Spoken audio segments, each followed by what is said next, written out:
I didn't go live yet. Why didn't I go live yet? Anyway, we were bullshitting too much. This is what happens when we scramble, right? Yeah, well, Here we go. 15 you, people already were watching before we were even live. you do your best work on the hustle, and Yeah, you're not overthinking it. I don't get flustered. Someone's transmission blows. I'm like, whoa, there she goes.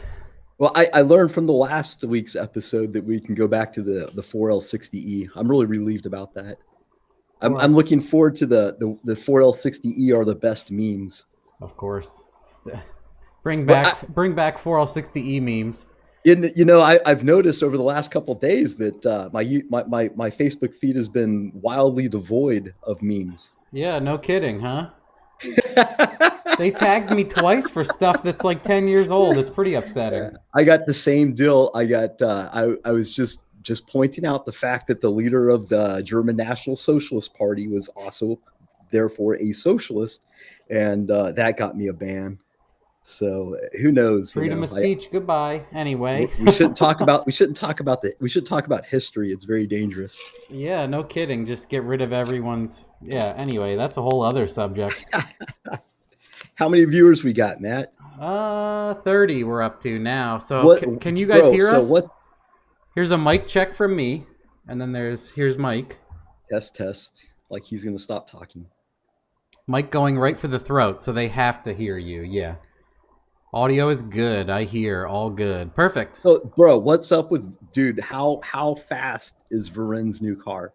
Blinding, and not to be like the know-it-all. I'm like, that car's gonna be fast because it was fast before, and I'm like, imagine if you don't have to make 5 gear changes with a bullshit transmission. It went a 6, right? Like third pass or second Yeah, pass ever. and it looked so slow doing it. Like, Yeah, bro, that's a come chassis on. car, right? It's disgusting. What scares me, I told Varen, I was on the phone with him this week or last. I was like, bro, those soft sidewall tires are terrifying. Like, A little bit. please put a radio on That's that why I just thing. drive radials. You ever drive something like that? I've never driven anything on slicks like that, What's and nor hilarious, do I want to. I feel like at a low horsepower it's scary. At a medium horsepower it's not. I've never driven a really high horsepower slick tire car, but I had gotten 28 like really soft 28s for my 2000 Mustang GT, and it made like 220 horsepower a motor, but it would go a 13.2 at 99. Right. And you'd be steering it like a jet ski the whole time. Just it'd be wandering, and you're guiding it, but not too much. Yeah. And Yeah. I wonder if a car that's faster just is pushing the tire, like growing it so much that it's not really an issue, or something, right? But yeah, Yeah, the flex in those sidewalls though is just terrifying. Like, especially, my car is a pile of crap anyhow. You see it above me right there, 1978 chassis. yeah. And it's inherently just terrifying driving that thing, I even would on the best of days. Yeah, I would say that's why people ask me why do I always do Fords, and I say, man, the GM stuff is terrifying. Like it's not Holy- unless you do a lot to it, like the steering. They did steering box until like 91 on a lot of stuff. It's disgusting. When's the it's last literally IROC the same. Camaro? They said, we'll make this K member like this, then we'll Yeah, put an make a engine steering and box this big and we'll make just put on everything from 60 to 80. six arms that do Yeah, this yeah, with ball joints on them that fail. Yeah, I've never touched it because it works, and I'm like, oh, for the love of God, don't let a ball joint go bad, because no one will ever be able to reset the alignment on this thing. what That's a lost art. the first thing they made that had a rack was like a LS1 Camaro or maybe an Right. LT1. 95, I think, was their first steering rack car. I believe it. Jeez, boys. Oh, man. Anyway, so I'm sorry I forgot to introduce you. This is my thing. This is Mike from Monkey Fab, and I was a total idiot. The other day, I'm like, hey, Mike, you should do a radio show. I didn't even realize, honest, that's my brain, that you were on like episode 13. I looked it up because people were like, oh, again? Because you were too nice to say anything about it. You put me in a weird. I was in a weird spot. First, I'm not surprised I'm that unremarkable that you wouldn't remember, and then I was like, Well, is Matt asking me again? That's an honor. So I don't want to sound, and I don't want to suggest that he's losing his mind. Of course. Right. And then it's like an opportunity to get on and say, hey, go to monkeyfabgarage.com. I'm not gonna pass that opportunity. Of course. Why not? It's so hot in here. I have to swap my ears on my headphones because it's just like sweating. My ears are just boiling on my face. Do you not have AC in the little shop area there? Not in here, dude. And after this summer, I want to get a mini split and do like a 20,000 for here and maybe 6,000 or 8,000 in here. Because you can buy those. Everybody knows this, but I didn't. You can buy a condenser outside that can do 2 or 4. Right. So I can buy a double and then do 2 mini splits That's exactly where I screwed up. And then you can do heat with it too, because yes, it's a heat pump. For whatever reason, the guy that built my house put electric baseboard in every single room. Ooh, that's expensive. Yeah, it's absurd. So, and then I have AC, central AC, but it doesn't do heat. So I almost want to do like maybe upgrade all of that to new and have it do heat pump and then do a mini split for this and this. Because my garage is insulated, so what? I'm just insulating me sweating my balls in there. Anyway. This is Matt Happel. He is with Sloppy Home Improvements. Yeah, and we're talking about mini splits. But hey, I did the same thing in my shop. It's like 24 by 34, and I got a 3,000 because I did the math, and I was like, okay, the 3,000, 3K, 3-ton, whatever it is. And it wasn't bad. It was like $2,000 maybe. Man, and those nothing. Wild. But the problem with the single head unit is it doesn't push enough air through it. And if I would have got 2 to run off the same, like you said, the same thing, and you 2 head units inside, then it would have exchanged the air better and kept it more balanced and more cool. Oh, you mean 2 zones in the garage by itself? Just 2 head units, just to move more air, because the fans don't really push a lot. Oh, because they're supposed to be quiet. Air. Exactly. So they're not really, and for out here. And I got, the whole shop is just insulated with that bubble wrap stuff. Yeah. I'm sure you've seen that before. And then I've taken some aluminum foil ceiling protector and just stapled it to the ceilings up meow. Yeah. Keeps the NSA from spying on me. Yeah. And so they can't activate your microchip. That's right. They can't turn your microchips from the military. Anyway, we're gonna. This is Mike from Monkey Fab. He was on previously, and Mike's an awesome guy. I'm gonna call you a millionaire philanthropist, fundraiser, giveaway guy, similar to like what we do, and just have fun and whatever, sell people things, blah blah blah. So having Mike on again, so we asked you guys for questions, anything about Monkey Fab, and then Mike said that he was going to interrogate me the whole time since we already asked him questions. So whatever format, if you guys want to vote in on that, whether it's ask Mike first, ask Mike me first, whatever, I'm not sure.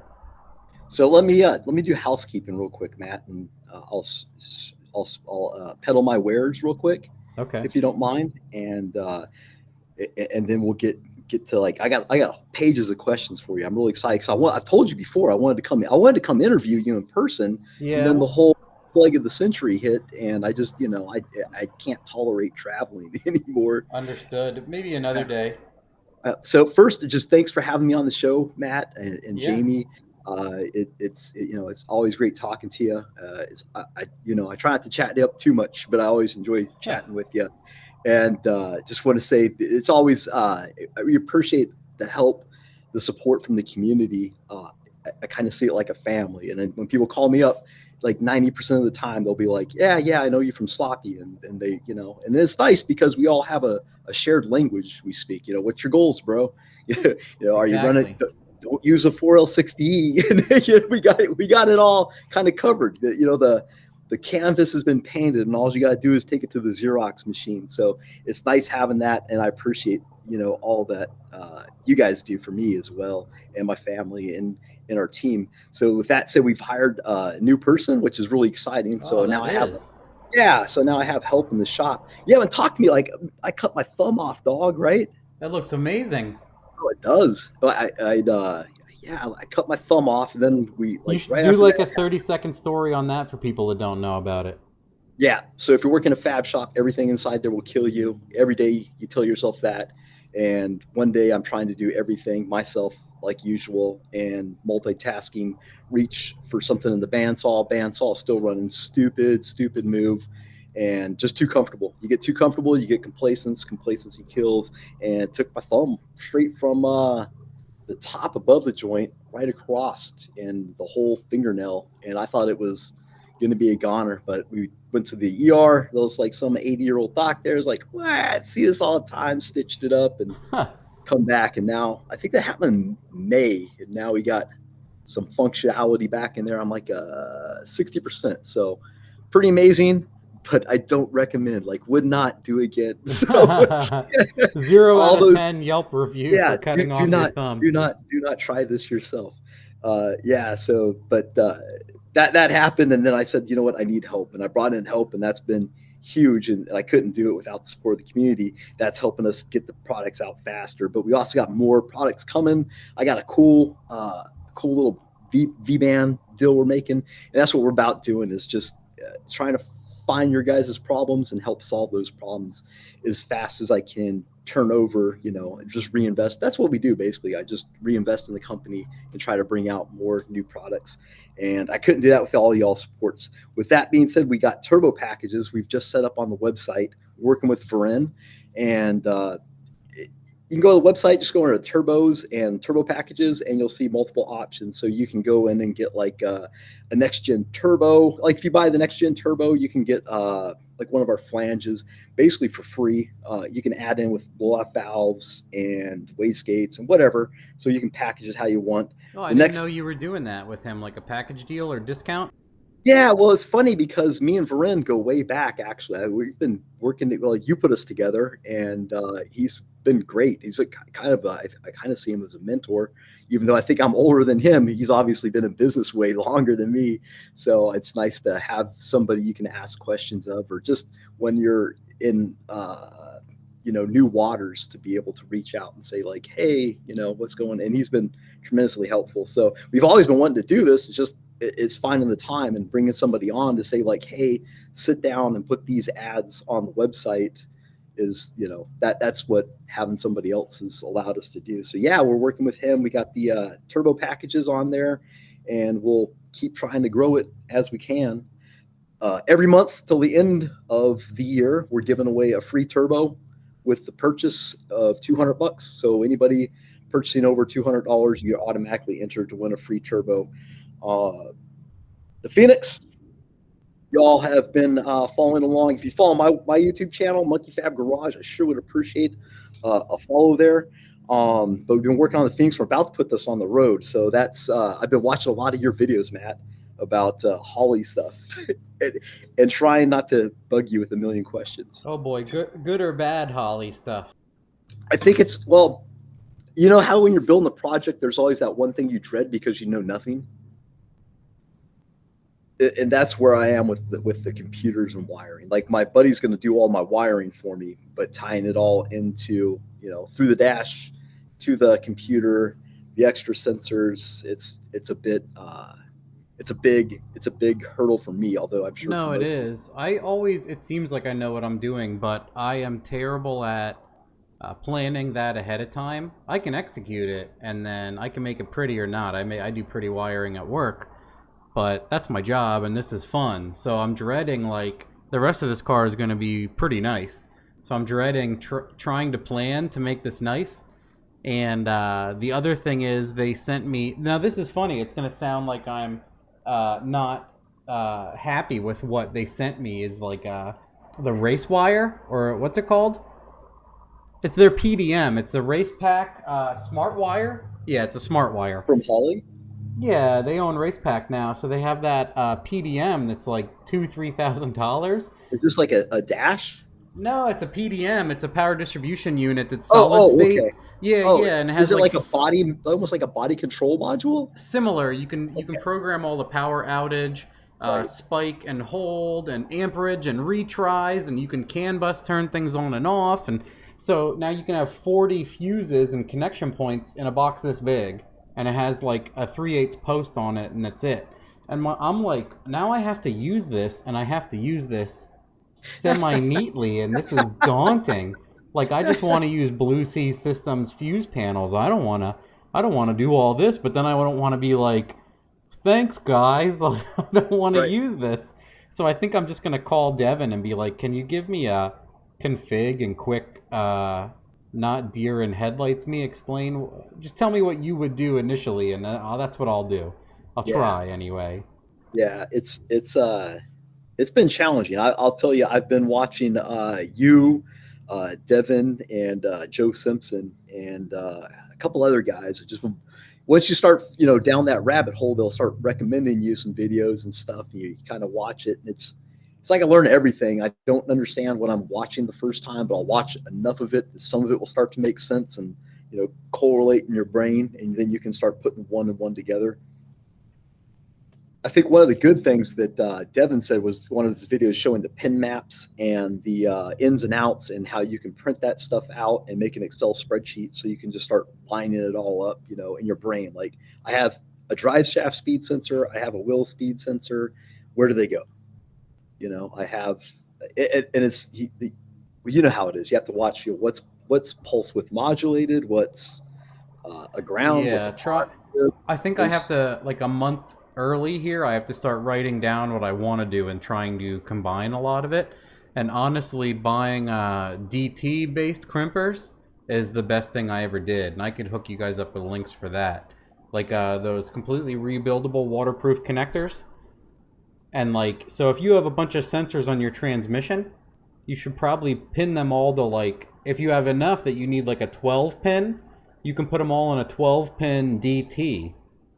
And then you can disconnect the entire mess and pull the transmission out.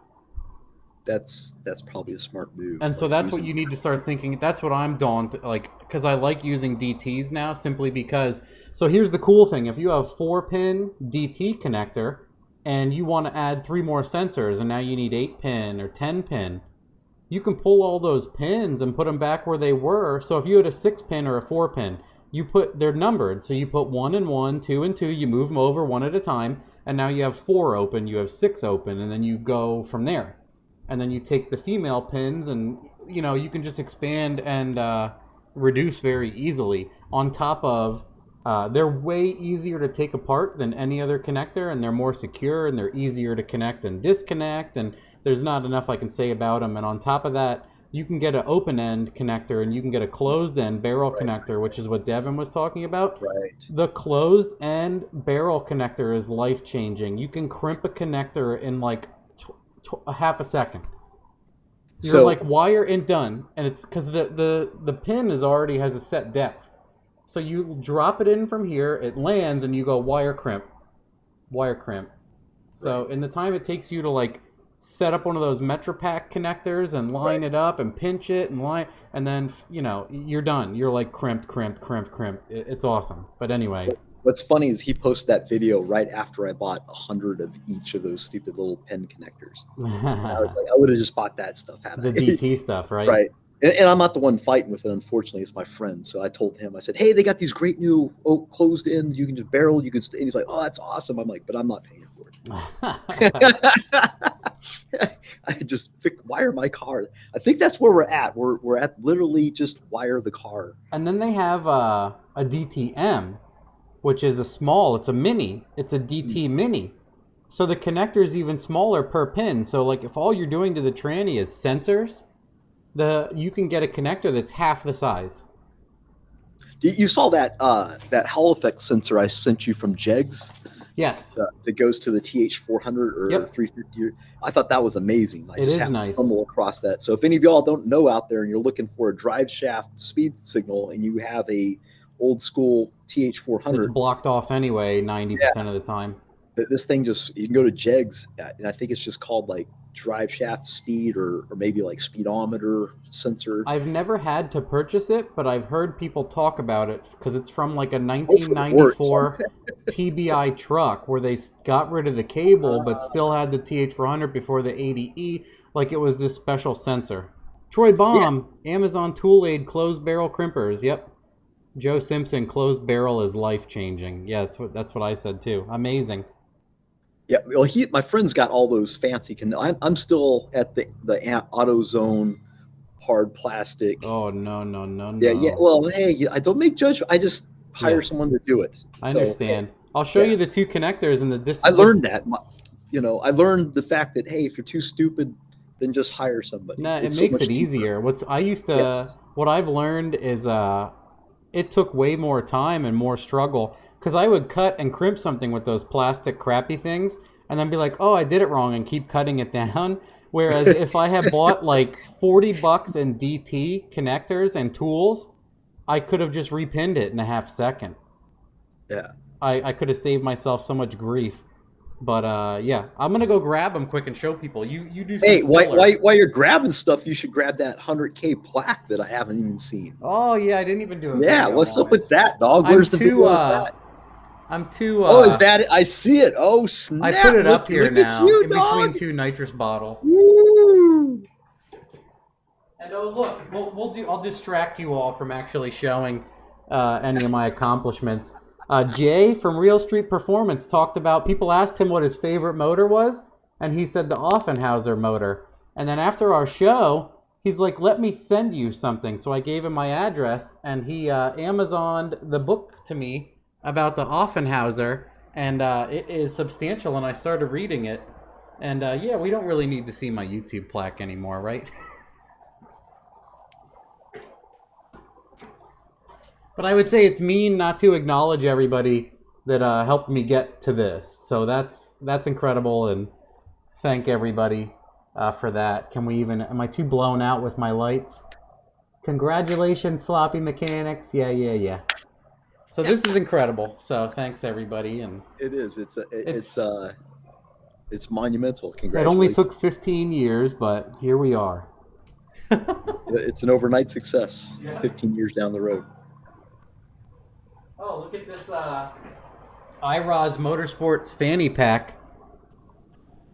It's pretty. I mean, you can't argue with a fanny pack. We were having quite a day at GTR World Cup, and we were hassling Hank IROS and saying he should build fanny packs. And we all said we would buy them. So he did it. So now I was like, well, I'm a jerk if I don't buy a fanny pack. So I did, of course. I think solid life advice is don't mess with anybody with a cauliflower ear or fanny pack. 100%. The people wearing fanny packs are carrying a pistol in it 95% of the time, in my opinion. If you have a fanny pack, you're carrying. So hey, the welding thing. So if you guys want to know anything about welding, I have a whole YouTube playlist that's just how to TIG weld. I made that for Matt actually. Yeah. So yeah. So I'm still bad at it. Maybe one day I can take the time to sit down and be worse at it. And maybe I'll learn how to wire someday, sir. Exactly. But I'm also like not the expert on welding. I learned by watching welding tips and trick videos and Jody and the Fabricator. And then I wanted to give a shout out to Fifth Street Fab and 6061. All those guys have a great YouTube channel about how to weld, and I'd say go check those guys out. They do amazing stuff. The bugs are gonna start trying to get in, so you got a rough life there. I got my screens open to get some airflow, and now with the lights on, they're like, I can see 50 of them on the door already, and I'm like, so I got all my stuff now. I got like pages of Matt questions here, which I'm really did we explain that, or are we too busy so I will talking about nothing? Since we'll both so I'm mostly going to ask questions that I'm going to have to try to be quiet and let you speak, which was difficult for me and you apparently. So I always wanted to interview Matt. I just think it's an interesting story, the sloppy mechanic story, or however you want to frame it. Just coming from a time frame, like I grew up in the 80s. So when I was into cars, the prevailing wisdom or how you gain knowledge was either you read magazines, you went to the bookstores or the libraries and checked out a book and read a book, or you knew old timers that would let you hang out and they would tell you the same fables that they heard around the campfire from mechanics past. And what you've done, knowingly or unknowingly, is unseat the whole cathedral, it just knocked down with fact-based videos or posts or whatever you want to call it. You've come in and just the guy that has I called you earlier. I asked I said you're the Socrates of the car world. And for those people that might not know Socrates, he used to just go down. He's famous for just asking questions. Why? Somebody'd ask, what do you think about this? And then he'd just ask them why. And people found it so annoying for him trying to get to people's truths and how they got to those truths that they actually ended up basically murdering him, put him on trial, and said he was corrupting the minds of the youth. And Matt, you're certainly corrupting the minds of the youth out there. So I just wanted to get the story. So I want to know when and at what age or what year did you get in, or did you realize that you had a passion for cars, or how did that come about? I like to know when and what age, because I think that's important. Like, when did your gears start turning? Oh, interesting. And what brought you to that interest in cars? Was it cars or was it mechanical things? Really quick, a guy donated $5, so I gotta say thank you to him. I don't want to seem like a douchebag. He said, "I'm putting in my vote now for a trilogy. Mike, thanks for making my divided housing and wastegate stubs, and inspire me to fab up the rest." So that's the rubber cool. match. It's on. And then I would say after high school, I used to think cars for me were funny because I didn't have a lot of money growing up. And my family didn't anyway. It doesn't matter what I had. And I went to a school that was well-to-do, and a lot of people got like BMWs as their first car, and they would wreck them in a week, and then they would get another BMW. So part of me kind of despised cars. What was the year? I graduated in 03, so like 99 to 02, everybody was getting vehicles and demolishing them proudly for no reason. It was like a status symbol to ruin a Lexus or a BMW.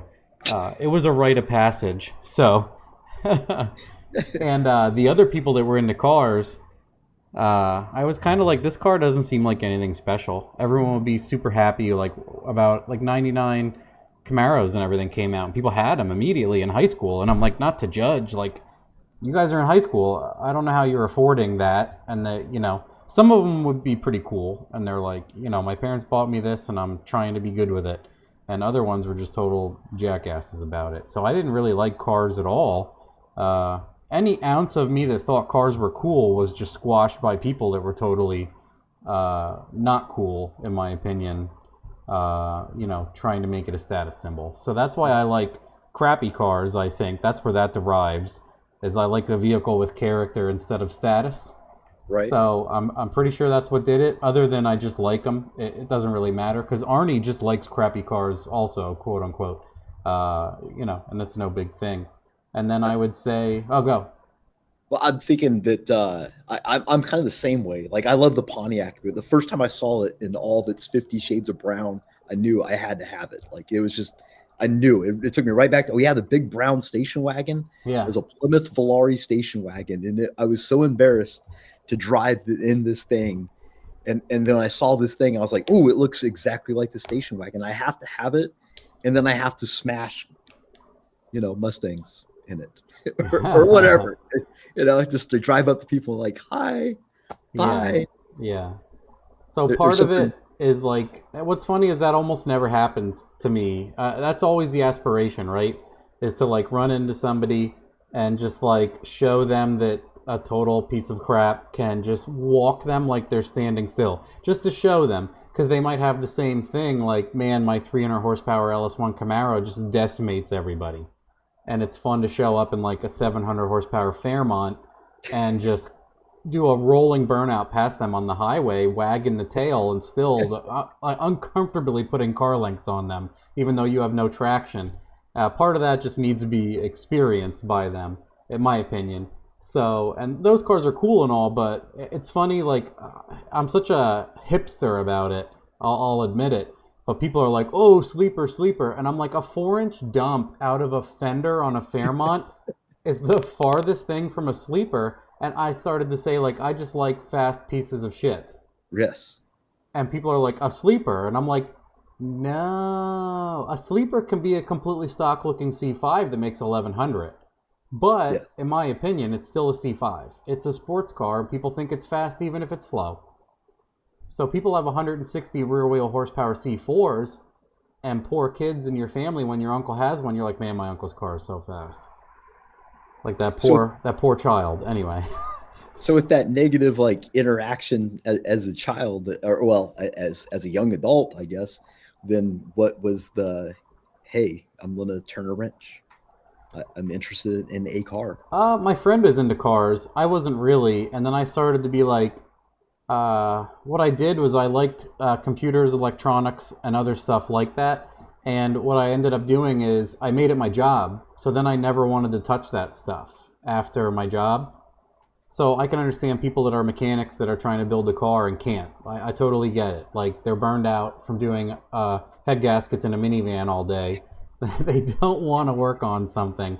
Amen. And so what I would do is I got into it with my friend and I had a '03 Civic Si, and I bought like a '03 or a Jackson Racing Supercharger, and I was like, this is the fastest thing ever. Like this thing's so great. Was that the little station wagon, like the little? Yes, the edge? first one that looks like a station wagon. Yeah, like a Kia Soul. Imagine that. Right. Now they're my favorite. But anyway, I had that thing, and then I was like, man, new SI, supercharger, I'm so cool. And I got my ass handed to me by a guy with a H22 swapped, like, DX92 bubble. Just annihilated me. Like, he was spinning through most of his gears and just wrecked me. And I'm like, why? Why is that faster? Why? Like, my brain is, again, like the Socrates thing. I'm like, why? How? And why? And then I started getting interested in like a dyno and other things. How did you arrive at this speed, young man? Yeah, I'm like, why? Like what? That I have a supercharger and a 2-liter, and he has a 2.2-liter that's old and a car that's old. Why is it faster? So again, like I started asking myself questions, and then I ran into a lot of people that didn't know much, and I used to think like too the open header old school car was fast, and then eventually I met up with Frank Soldridge because I was dynoing my Civic, and I'm like, well, who has a dyno? And people were like, well, Frank. So I went up there and I dynoed my Civic, and it made like 160 to the tire with the 2-liter and the blower, and I thought it would make 1,000,000 horsepower, as most people do, right? So I very quickly saw, cost and effect, not cause and effect. Was there any sort of tune on this thing, or just like a rising rate? It had the Jackson Racing fueler box, which I think what it did is when it saw boost, it grounded the injectors 100%. Because you tapped it into like the mat. It had to do nothing else, dude. It was just getting all of it. So I think they figured out the pulley combo and just slamming the injector to like a 10-0 where the car wouldn't buck, and done. It was done. Like perfect. So yeah, it has to be now thinking about it. But yeah, so that it started to come to life, and then my buddy Frank was doing the craziest stuff ever with Mustangs. And then like I quickly started getting rid of stuff, and I eventually got like what I thought was I bought the 2000 GT, which I just beat the tar out of forever. And it was what an awesome car that was, a 4.6 Mustang GT. Incredible. And after that I built a Pontiac G8 GT, and I put a Magnuson on it, and that made like 505 rear wheel. And then what I did is I saw the Parrish videos on 1320 of the turbo Fairmont. So I'm like, I could do that. So I built like a Mega Squirt, and I used a 6010 box, and we put a junkyard motor in, and I made 550 rear wheel, and it was insanely faster than my G8. And I was like, this is an expensive, nice car with a big V8 that costs money, and it's aluminum, and it has a blower that costs $6,500, and weighs 8,000 pounds. It just gets clowned on by this Fairmont. So that's when my brain was like, okay, I spent $4,200 building this Fairmont. It would go like a 10.8. So then I just got rid of the G8, and I bought like the daily, the Kia, and I built a Turbo Civic in that time and everything. But that's when the gears really started rolling, and that's when you'd ask people and they wouldn't be able to answer it or couldn't explain it, or they would act like it was a secret. And at that point, I'm like, you guys just don't know, and I would call them out. I'm like, you just don't know what you're talking about. This is Fairmont 1. right around the Fairmont and the G8, like I started This is doing. your the F1. Yeah, so that's what happened is I had the G8 and I'm like, I can probably do this much cheaper, much better in a car that doesn't cost any money, no payments, nothing. And if I throw it in a lake, it's fine. So yeah, right around there is when I figured that out because I started to reliably make about 550 wheel at that point, and I'm like, this is just so much faster than anything I've experienced. So, so here's one of the questions I got for you is: do you remember the first time you had the feeling of like something special is going on with this car? Like there's the acceleration was like something that was incredible, or what was it? Like that one time, like for me, my friend came over. This is like mid 2000s, and he shows up with this shit box turbocharged Acura, and it was just like the shittiest eBay kit you've ever seen. But man, when it hit boost, I was like, it changed my perception of what, like you said, what fast is. What have you had? Was there that one moment where you're like, wait a second, something special about cars, something incredible is happening here? Yeah, it's like a tunnel vision thing, and it would have to be that Fairmont one, like because we had experimented on some of my friends' cars, uh, and we started making reliable power, and then I built that Fairmont. I'm like, I can do this too, and I built the Fairmont, which the Ford platform is incredible if you've driven the Chevy garbage. So after I got that Fairmont together, and it would just annihilate tires all the time, and I'm like, man, and I got a set of 235. I got 255 radials for it on a stock 10 hole, and it just would hook from like 40 and up, and it was disgusting. Like I have video, I have a GPS speedometer from Speed Hut, and I have a video where it just went 40 to 140 in like not much time at all, and it just flew through that. And after that, I was like, "Is that real? So How what is year it is that this? What year is the Fairmont one? oh 08, Oh 08. 09 ish?" And I Okay. was like, "What? How does it? This isn't real." But then I'm like, "That's a GPS speedometer." So this is like 8 years ish after school. Yes. Yeah. So there was like a huge gap. I mean, you said you got into cars when you were like right out of high school, kind of, but It grew exponentially, right? Because I was and immediately also like, you the budget, I imagine. yes, Like at when some we're young, points. we just all want more, but we can't. Yeah, well, that's where I would say to people, I built a 10-second Fairmont not knowing much at all for $4,200. And then I built a mid 9 one for like $8,200, but that was like 3 turbo kits in to learn. So that car would have been cheaper had I just done the final form of it earlier, but I had to learn that. So yeah. So, and then what was funny is uh, I was like, these things are fast, and I'm not terrible at driving them, and I can build them and tune them, and I do disgusting things with the hot side and the turbo, and put different cylinder heads on it. And part of me's laughing, like all of this stuff about having an IBM CPU building clean room to have an engine in. It doesn't matter. Right. It doesn't matter. The inside of an engine is filthy, people. You ever take a head gasket off and look at how dirty everything is? Come on. So, So I grew up in the old days where it was like, oh, if you want to assemble an engine, you have to balance the rods with this special weighted machine tool and hone them, and everything's got to be. And it was just it would make it seem so technical, just and out of you're reach for everybody. exactly, you would just be like, well, screw it, I can, maybe bolt on some stuff, but go now. And I'll tell you, the first time I saw you just slap a freaking cylinder head on one of the cars, I think it was one of the Fairmont. I think it was Fairmont 5. I don't know for sure, but you just randomly pulled one off, grabbed a whole different casting, like it was, and you're like, it's not even the same casting, blah, blah. And I'm like, oh, like all my OCD kind of Yes. things are just pinging. Like I'm cheering you on. Don't get me wrong. I'm rooting for you, dog. But all the OCD things that you're talking about that's been drilled into us old timers, the boomers, all the boomer jokes are like, It's bam. true. No, Yeah. no, that's where I think the funny thing happened because no one ever taught me the wrong way or the right way. I found it out on my own nearly. I would look at something and then duplicate it, better or worse, and then learn from it. There was no voodoo magic rhetoric, tablets handed down through generations on how to do that. So I would look at it sensibly and be like, why does this matter? A head gasket is a piece of metal right here. how did I damage a piece of metal with 2 pieces of metal? So I'm like, why can't... Or what? You mean I torqued the head down so I can measure the push rod links, and now I have to buy a new head gasket? Yeah, I'm like, why? Why? We Right. would do that early on, like 03 to 06-ish. We just punished ourselves with my friend's 5-liter pushrod Ford.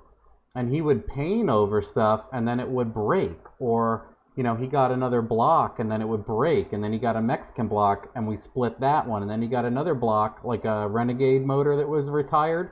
And everyone's like, you have to touch this with gloves to install it. And, you know, and he's petrified. He's like, I don't have a lot. I didn't have money either. So we would live vicariously through Ryan, or I would get stuff for him, and we would mess around. But he was very, like, people were filling his head early on about, like, he likes to do stuff nice, though. So I was always like, whatever. And he was like, I can't just do that. It's my money and my car. And I'm like, I get it, but whatever. Like, just do it. So then, but what I laughed about was he got another block. His timing chain didn't fit. His water pump didn't fit. His balancer was at the wrong day. So he had to get like everything just to put the motor back in that was supposedly stronger. You know, it just, after a while, I'm like, it can't be this hard. Why is it this hard? Because people tell you it's hard to do, or people tell you have to do this. And then, yeah, once you start messing with, I think for a lot of people, the LS has really shoved along that cars are fun again. Because realistically, we used to pull the motors for $80. So we would just laugh. We had all the time in the world, so we would put them in and blow them apart and put in another one. And they're just robust. And we're like, we're not going to buy head gaskets for something we might pop later today. And then the reality of it is, it would last for like a year before we would foolishly break it. So we're like, so how bad was that? How bad was it if it lasted for clearly a lot of abuse? Because that's all we did with it. Because we thought it was going to break tomorrow, so we were never nice to it. We put used coolant back in with oil in it. We put oil back in with stink bugs in it. Like... whatever. I'm like, a stink bug can't fit into the bearing, so what's going to hurt it, right? He'll never make it through the filter. He'll never make it alive. Yeah, so who cares? So yeah, that's how it began. And then, so what I learned was on my own. And then what I learned was extremely radical stuff from my buddy Frank, drag radial car stuff. So you never delved into automotive magazines. You didn't get 100% no. magazines. It bothered me. They bothered me because I did try to watch that, like, I Were you know able about to- that Power Block Stacey Davidson guy. Yeah. Well, you'd watch a show and they're like, well, here's our crate motor that's already assembled. And then they're like, Right. well, here it is already in the car. And here's the brakes and we're done. And they're like driving it. And they're like, yeah, look at this. It drives. Right. And I'm like, okay, that seems unrealistic. But everyone else is like, man, this is great. Did you see what these guys did? And I'm like, they showed the car apart and then together and then told you it was really good. And then they had 15 minutes of advertisements. So that's real. That's a good car. And then the people get mad, right, when you ask them. Anyway, but that's, yeah. So so you have, what you're saying is you have a bit of a skeptical side of you. 100%, yeah. Because what I learned about computers was everybody was very hands off and scared to death, and I was like, Okay. and they would work, and I'm like, there's no magic here. There's no magic, and if it's giving you trouble, you should probably throw it out and start over. It's not magic. Right. And you know, the same thing applies with welding. It's not magic. Yeah. And that's why I try to just go do it. You know, just go out there, do it. Watch a video, bro. Yeah. If you're really truly passionate about it, you're gonna go through and figure it out. There is no magic. You know, don't weld anything that's going to be critical or put anybody in danger, but weld it, break it. You know, put it in a vise, hit it with a hammer, see how it did. And don't worry about if it's pretty or not. Just make it strong, make it functional, and be on your way. A lot of people lose time and analysis paralysis. Well, it's so detrimental to their whole life, and when you just overanalyze things to the point where you're like, I don't want to try it. It's too scary. It's too scary. Yeah, that's why I'm like, get some garbage and put it together, and it'll probably last because you don't care about it. So I have one like a question that's going real on quick. the timeline. Jamie says hi. Oh, hi, Jamie. She wrote in the comments, hi, Mike.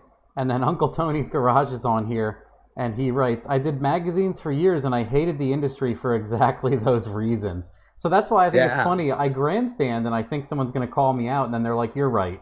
And I'm like, damn it, this doesn't help me soapboxing if you always tell me I'm right when I soapbox. It's it, it was like when it's almost like coming out of the Matrix. You know, it's like taking the red pill. And that's kind of what it was. I bought the garbage all the way through. I went to motor building school. I 100% in on this and Yeah, I read remember all you the telling me, yeah. magazines. Yeah, and did How all many that. how many crankshafts have penises on the counterweight, Mike? Are you It- are it- you at liberty to say? I could tell you if I could spend the rest of my life building engines, I would do it. But there's really just not a market. I don't think that there's a market for it. The people that are good at it have the good, have a customer base, and there's a reason for it. And then there's the bottom dwellers, and I don't want to bottom dwell to try to work my way up. But I love building engines. There's probably about four penises out there. To include, I just spray painted one on the Phoenix because. That's So yeah, awesome. what I want to know is, so now we're building the Fairmont. Are you at least on like LS1 Tech? Are you on some kind of forums talking about this stuff, researching this stuff? Oh How, yeah, the reason I got the Fairmont was man, I always forget his last name. His name is Jim or James. I have him on my Facebook, ironically. I bought the first Fairmont from him, classifieds through LS1 Tech. right. And Literally. you've And been he was just posting over his here.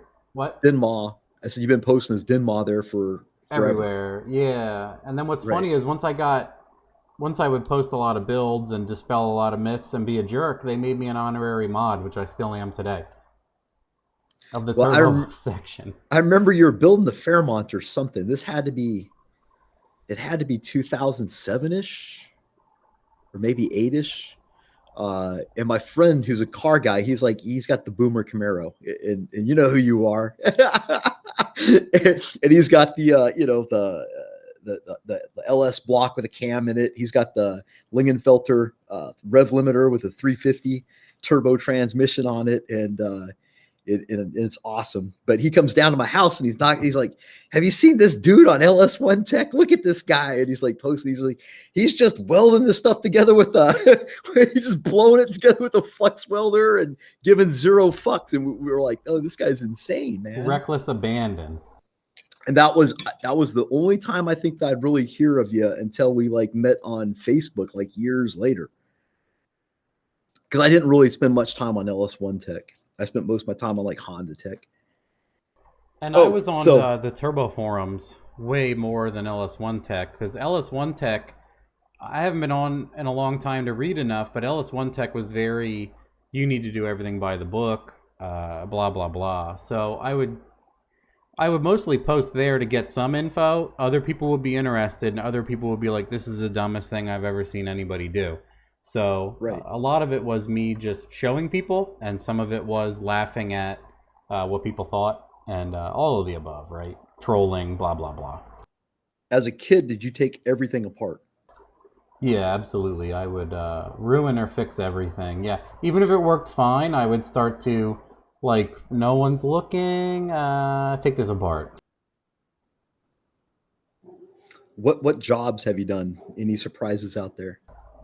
I've mostly always done IT, surprisingly. Before I was even out of school, I did school to work through Votech, and I've almost always had healthcare IT jobs, but right when I started getting through IT schooling and getting out into the workforce is when that IT crash happened in the early 2000s. Mm-hmm. So the market was flooded with people who were making $250,000 that now had to have a job for $60,000. So it was very tough for me to move around, and I ended up doing like a staffing firm for a while and working at like Merck and Teva Pharmaceuticals and other healthcare IT places. And then before that, I did job shadowing at St. Luke's IT department when I was like, before I had a driver's license. So after a lot of the IT subcontracting and everything else went through, the crappy thing is they would be like, hey, if you do a really good job and you finish early, they will recognize your efforts and probably hire you. And sad truth was, you would work twice as much, get it done in 30 instead of 60, and they'd say, thank you so much, see you later. So they'd push you to do a better job rather than drag it out for getting paid. And so that was like a little annoying. And then for the middle there, I did a bunch of jobs where my wife just laughed. The Kashi factory warehouse over by where I used to live, there was a Kashi and other like they would box for Kashi and some chocolates and some other stuff. And I went there one night. What's a kashi? It's like a multigrain Okay. oatmeal bar or All whatever, right. and Kashi cereal. It was like I Okay. don't even know if they still make it, but it was like a healthy style cereal and bars. And I went there one night, and it was literally like it was like the that episode of I Love Lucy where the assembly line was just batshit and she couldn't keep up, and it was hilarious. So that was going on. There was like mechanical failures. Literally, the wrapping machine was like spewing wrapping in the other direction, and chocolate is piling onto the floor, and everyone's like scrambling to do stuff. And I was like, I said to the one person, I said, "Is this what it's like every day?" And they're like, "This is my first night." And I kept asking people. I was just laughing, and then everyone's like, "It's my first day," and I'm like, "Oh no!" And then I finally get to the guy that's struggling with like the machine that's shooting foil paper everywhere. And I'm like, "Can I help you? And does this happen often?" And he looks at me like just the most defeated person in the world. He's like, "All the time." And I was like, "Wow, I cannot work here. This is hilarious, out of control, and super depressing all at the same time." Yeah, dude, it was out of control. And I was like, "Wow, whew, okay." And then what I did is I applied for a local Did you quit warehouse that job. night? I on my way out, the woman was there, and I said, "I'm not coming in tomorrow." And she said 99% of people quit their first day.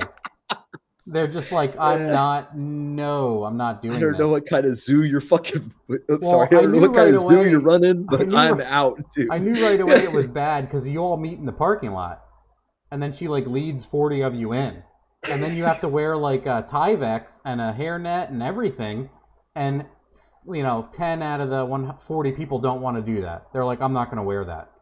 She's like, "All right, see you later." So we keep going farther and farther in, and people are leaving. It reminds me of It's like like Charlie Wonka or the Wonka factory. it reminds me of like a military movie Was that where they're Willy like Wonka? they show someone getting shot and 20 people are like, "No," and then they just keep moving until there's 3 people left. So yeah, that's what it was kind of like. And then the other uncomfortable part is nearly no one spoke English, which it doesn't bother me. I couldn't ask anybody. I'm like, "What do I do?" And they're like, they just stare at me and they'd speak Spanish, and I'm like, I just know what I need to know what to do. Just point, guys. I'm like this, and Dave? I'm pointing. I'm Dave? like, I don't have a problem with anybody. Just I'm standing around here. I have no idea what to do. But yeah, I don't know what to do with my hands. That whole clip. So, what would be your ideal job if you could do it at Matt's heart? Someone comes and says you got all the money in the world, but you have to work. What would that job be? Yeah, I mean that's difficult. It's like telling me what my favorite car would be. People are saying Amazon fulfillment is the same thing, like a total chaos That's what I've heard too. and required turnover nearly. So yeah, uh, it's tough. Like I really like what I do now. Not to sound like weird about it, but I like what I do and I like who I work with, and I have good benefits and everything else. And I think that's really hard to get anymore. So I don't make $1 million, but man, I'm okay with all of it. So, and I think I always want to think, man, it'd be cool to tune like high-end cars, but that I mean, it would be stressful to be responsible for someone's $500,000 McLaren and stuff like that. Like I know people now that do that through Arnie, and I'm like that would be cool. Like it would be a neat experience, but I wouldn't want to make that my full-time job. So it's tough to say like what my dream job would be. I don't know. That's something that would probably change. Oh, Jamie just said take things apart and do product reviews. All Honestly, right, Jamie, like come on in here. honestly, like YouTube product reviews isn't a bad thing. So, No? I like to do a lot of different things. That's the trouble, I guess. I couldn't designate. It would be tough. But that's a good question because I don't know how to answer it. So that's why it makes it a good question. All right, so back to cars. Yes. The question says, "Tell us about becoming the Socrates of the hot rodding community." But basically, what I'm wondering about, like you're talking about, is it's tough when you're the only person that's willing to stand there, and take all the arrows. uh, especially in those early days. Like now, I can go to anybody when people start talking to me about cars, and I'm like, yeah, LS1 swap turbo, 4L80, everybody knows it. Sloppy, sloppy mechanic. Oh yeah, the sloppy mechanics guy. Um, but you're here now. But before, you had to be the guy with the horrible welded turbo manifold on the Fairmont, with everybody in the things just dogging you, right? Yeah, I don't know why I've always had uh I don't know if it's trying to prove a point, because I would do something and it would work. And I'd be like, why do you think this wouldn't work, guys? Like, I understand it's ugly. I never said it was nice. It's laughably ugly. But the laughable thing, again, is how well this actually works. And without failure. And it makes a horsepower number. And the car runs fast. So I've always been like economical, like what's the best thing I can get out of my money? I don't mind spending it, but I have to know it was worth it. So I've always started low and worked my way up. And I'm like, okay, some of this low cost stuff doesn't work at all. Or some of it works 90% as good. So then are some of these guys selling you snake oil or whatever? And part of it was just so much fun. We would just have fun. So we didn't really care. Guys have 8.0 race cars, and they're like, you can't do that. And I'm like, I will jump this off of a giant embankment today. I don't care. So so that was part of it. I thought it was funny that people would try to like attack us having fun. Yeah. No, it was very tribalistic. It was like here's the norm. Any deviation needs to be called out immediately, and they need to be ridiculed out of the community. Yeah. It was basically the feeling of those forum days. It's like, hey, you need to stay on the bandwagon. If you hop off the bandwagon, and that's cars. That's what I learned. Was I would go to car shows, and people would have the same motor and the same car with the same carburetor and the same fake stainless cover sheath on their coolant hose. And I'm like, what? I'm like, why do you have fake metal on your rubber hose? And they would make them uncomfortable. And I'm like, why? Does that cost money? And they're like, yeah. And I'm like, what's the added benefit? Is it more secure, or does it hold in heat better? Is it heat steel or something? Well, no. And I'm like, is it just impressing people here, or I'm really not understanding why. And people would get uncomfortable, right? Because what I always say, like, is if they can't explain it, they have no idea. And that's not good or bad, right? So someone might have lied to them, and they just took it as gospel, and so now now we're all doing something that no one knows anything about forever, right? History erasing itself, or people made it up.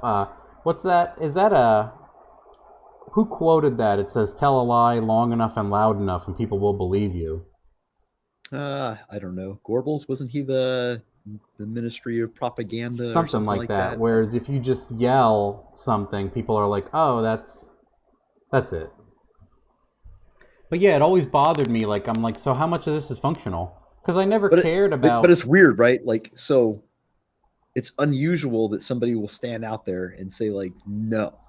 Like, I'm going to post. I'm going to go on I'm going to go on the internet.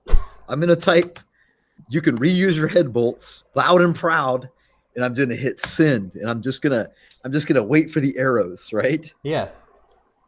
But is there joy in being that troll, or is it? There has to be. I can try to be the nice guy about it as much as I want, but part of me, I guess, part of it is I am a jerk. I can be a jerk, but I think part of it is a fast way to learning for me and the other person, and then the other part of it is it cuts through a lot of BS. So if I'm wrong, I'll know right away. If I'm not wrong, then they got to deal with me.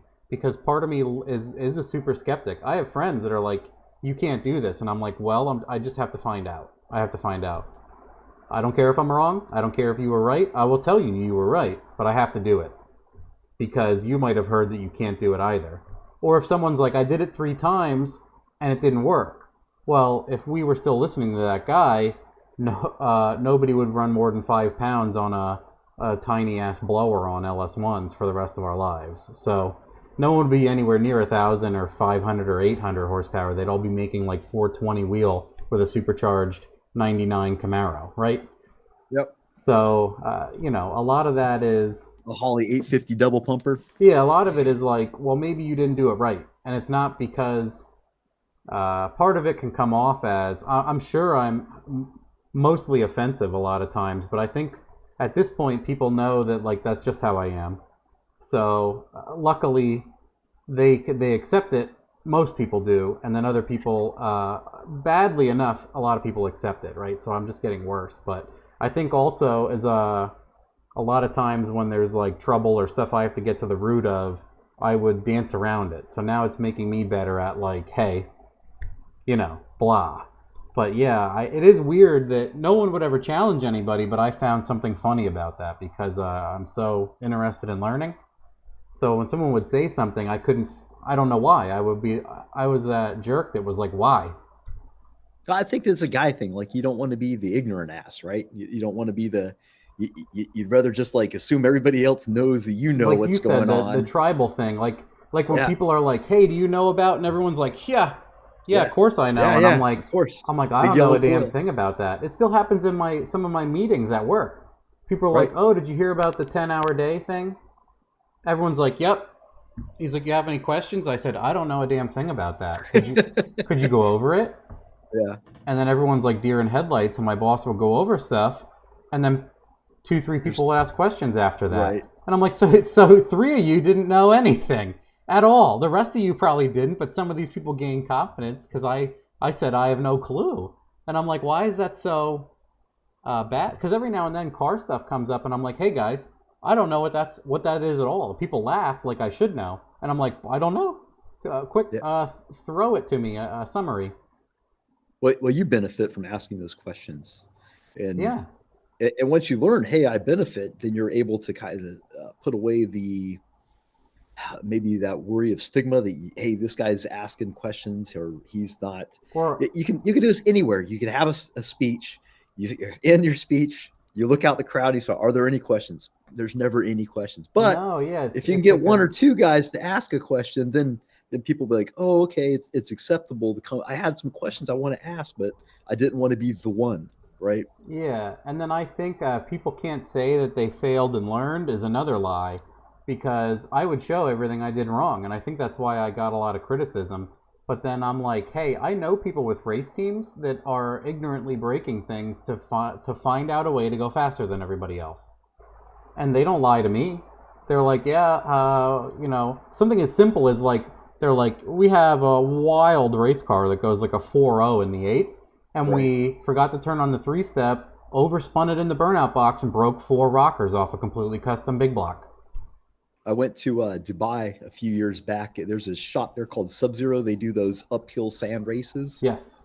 and there's a famous video of them putting a rod right through the block. And I think at the end of the run, they show the video where you can see right through the it was one of those patrols. I think they're called Nissan A patrols. Nissan Patrol, And I absolutely. talked to the tuner, and I was like, "Hey, that video?" And he's like, "Yeah, everybody talks shit about that video, but the dude that runs the company said, blow it up. I want to know exactly where this thing blows up at because we have five of them, and they need to run at their max potential. So blow it up, dial it back a notch is what his instructions were." So he said, I went in there and I blew it up.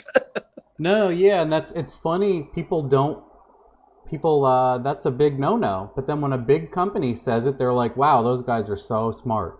Right. They're cutting edge. Like people are like, look at that jerk using a impact gun and telling us stock head gaskets reused and head bolts reused are fine. And then you have Top Fuel pulling sleeves out with a insert, and they're like, nah, the sleeve isn't round. Bang, bang, bang. Nah, the cylinder is still not round. Bang, bang, bang, bang, bang. Oh, okay, it fits. And they put the motor back together, and they're like, man, Top Fuel's so amazing. Right. I'm like, that guy just monkeyed a sleeve back together with a hammer. Or used it to get the valve back in. And I'm like, he took a wrist pin out and he put it in a vise, like a clamp, a custom clamp, and measured the run out to see how bent the push rod was to know if he needs to pull timing out. And I'm the jerk. Anyway, yeah, like I learned, what's funny is I learned on my own and I learned the extreme right away, right? So there was no preconceived filler for me, so I made it all up. Yeah. I like to break things. Yeah. Have you found any talents or skills that you've had that you were surprised by? Like figured I don't something know. out that I'm like, wow, I can't believe I'm good at this, or Maybe you sing at fucking night shows, man. I oh, don't like know just what. anything at all, Just talents. anything. Yep. That's like, hey, this is what I do. You might be surprised. Uh, I think like disgustingly enough, I think I am good at three-quarters of the things I try, but I can't master anything. So it's annoying. I think some people are mad because I'm really good at stuff right away. But I always say, you can take some comfort and solace in knowing that I'll never be 100% proficient. So don't worry about Is that it. on purpose? I don't think so. Maybe it is because I don't. I want to do so many things, or I want to know so many things. I think it's that an inch deep and a mile wide versus an inch wide and a mile Yeah, deep. and I'd rather be. Oh, Jamie's very nice here and says dad skills and being an amazing father. That Oh, is a surprise, I guess. oh, I don't know. A lot of people don't want to interact with their kids, but I will. I will mess with that kid all day, and we'll do dumb things, and it's fun. When mom is saying don't do that, I know I'm doing a good job. She's not going to be well, happy with that, but it's true. we're skipping ahead. So Yes. one of my last questions is how has having Dylan changed you? Oh man, it's definitely made me safer and think about safety, 100%. Because my other stuff, we would be like flooring it through the woods and jumping off rocks and just yeah, like again, like that word, reckless abandon. So now I'm like, uh, I guess you're getting old and soft, but again, I'm like, I made a promise to take care of this kid, and not being able to do that for something foolish is like the worst thing I could just throw at him. It'd be completely irresponsible to bring a person into the world and then just do that to them. Be like, later, have fun Right. with that. So that's, yeah. So that has definitely, I never would have thought of that or stopped to think about it or had any kind of compassion for other people at that point, just having fun. So now, yeah, it's something I think about. Hmm. Yeah. Rogan always says that now when he bumps into people, he thinks like this person was once a baby, and that changes like how he perceives people. Ah, I think that too, not to be like a Joe Rogan cop out, but sometimes when someone's like a giant biker dork and they're being a jerk to everybody, and I'm like, someone fed that kid every day to keep him alive. So why is he such a jerk? Like someone literally fed. You didn't just come out a whole ass man that was angry at the world with leather chaps. Like someone did at least like you enough to feed you for Yeah. 4 years or something. Yeah. Well, my mom just passed like maybe last month or so, and she died. She passed real quick of cancer, and luckily I was able to be there during the whole thing. And I think that one of the important takeaways that I'd say is just is have the same compassion for your parents and think of them too as like, hey, this person was once kids and what was their childhood like and Hmm. how was it for them? Because I think sometimes people like have static with their parents because of some stuff that happened when they were a kid. And like a lot of times it's like, you know what? They were in their 20s or 30s raising you and they were just kids themselves. And, give them a little Yeah, it's funny. Like break. Jamie and I talk about that all the time about being like a grown up, and she's like, "I need a grown up," and we both laugh about it. But it's Right? true. People, Adulting's I so hard. I see those memes all the time that are like, "I need an adult," or "When I was a child, I thought it'd be so cool to be an adult, and now I have bills and responsibility," and or all those funny things. Oh, Mark says kids teach you the value of patience, which is 100% true. I was much more impatient, and I think I'm becoming a better person because of him. Honestly, like now when I have these shows, I used to be very judgmental, and I'm still judgmental, but I'm working on a better angle of it, right? So a little stuff like that, a lot of it. I think Arnie has really been helping me with that because people. I talked to him and that Giddy guy the one day, and part of me used to be like, man, that Giddy guy seems like such a jerk. The guy that has the short Yeah. guy that sells the He's diamonds. very, very passionate. I'm like, and I've understood that people will be like, man, he's just passionate, and part of me was like, that's a nice way of saying he's a jerk. And what I've realized is not really. And you want to say to that guy like, who handed you all this stuff? But then what I've learned is that guy works so damn hard. He probably had nothing, and now he has that. So when he goes to someone and wants a race car, and people are doing less than he perceives, he wants more out of them. So he asks for more continually because he thinks they can do more. So someone like that can push you to be better. Someone can seem like a pain in the ass, but he's just so used to doing way more than everybody else, he's annoyed. So he made his money selling diamonds. Is that? I don't know how he started, but now he does. It's called Diamonds by Wire is his business. One of them. Yeah, I So mean, you come on the radio show, bro. That would be a really interesting. I should. Yeah, you know who people keep telling me is that the guy that Flores, Julio or Joe Flores, the guy that used to flip the hat. Yeah, He doesn't do it anymore apparently. Yeah. And I guess people have been sending me clips like the last bunch of radio shows he has. They go pretty hard on hating on sloppy mechanics and turbo LSs, which I think he's a Coyote and a Ford guy from what I used to see. Exactly. Honestly, the videos were too forced in my opinion, where he's just like blah, blah, blah, blah, Coyote, blah, and I'm like, okay, okay, bud, I can't. Anybody that's like that ridiculous, I can't watch. Like if someone's on YouTube and they're like smash the like, blah, blah, and I'm like, okay, dude, I'm just not interested in you anymore. So similar feeling. Like I'm like, he's probably not a bad guy, but Right. but then I think my friend said people wind him up in like the chat and some other stuff about LS stuff. But Yeah. I said, you know, everyone keeps telling me about this guy hates on sloppy, and I'm like, now that I feel like I've matured, I'm like, it would be cool to just reach out to that guy and have him on, because the perception is that he hates us. So it'd be cool to have him on and have a good time. Yeah. I'm like mutual friends with people like Brian. I think he tunes for Brian Luna and Aldo Welds here in Houston. Aldo Welds has like a badass fabrication. He builds like record-breaking Coyotes, and they're the guys that do the tuning for him. And Manuel, he's also here, Midnight Performance, and they all run in that group, and he does the tuning for those guys. And they're all good. They're all really good guys. But bro, these are the shit talkingest mother that I know. So I mean, it's just how they roll. It's just if you're in that circle, it was like, it reminded me of being in the army where you just talk, you just dog each other constantly. It's just like a constant, but that's just the game. It's not meant to be hurtful or whatever. And I'm sure we could rattle off, insults about, Coyote guys being, LS guys. It's easy to tribalize that and go on tangents. Yeah, of course. And I mean, that's what I've learned. Like, one benefit also is them inviting me to the GTR World Cup every year is there's plenty of people there where I'm like rich douchebags. Every one of them, rich douchebags. And then I go and I talk to some of these people, or Arnie introduces me to these people, and I'm like, wow, this person's a fantastic human being.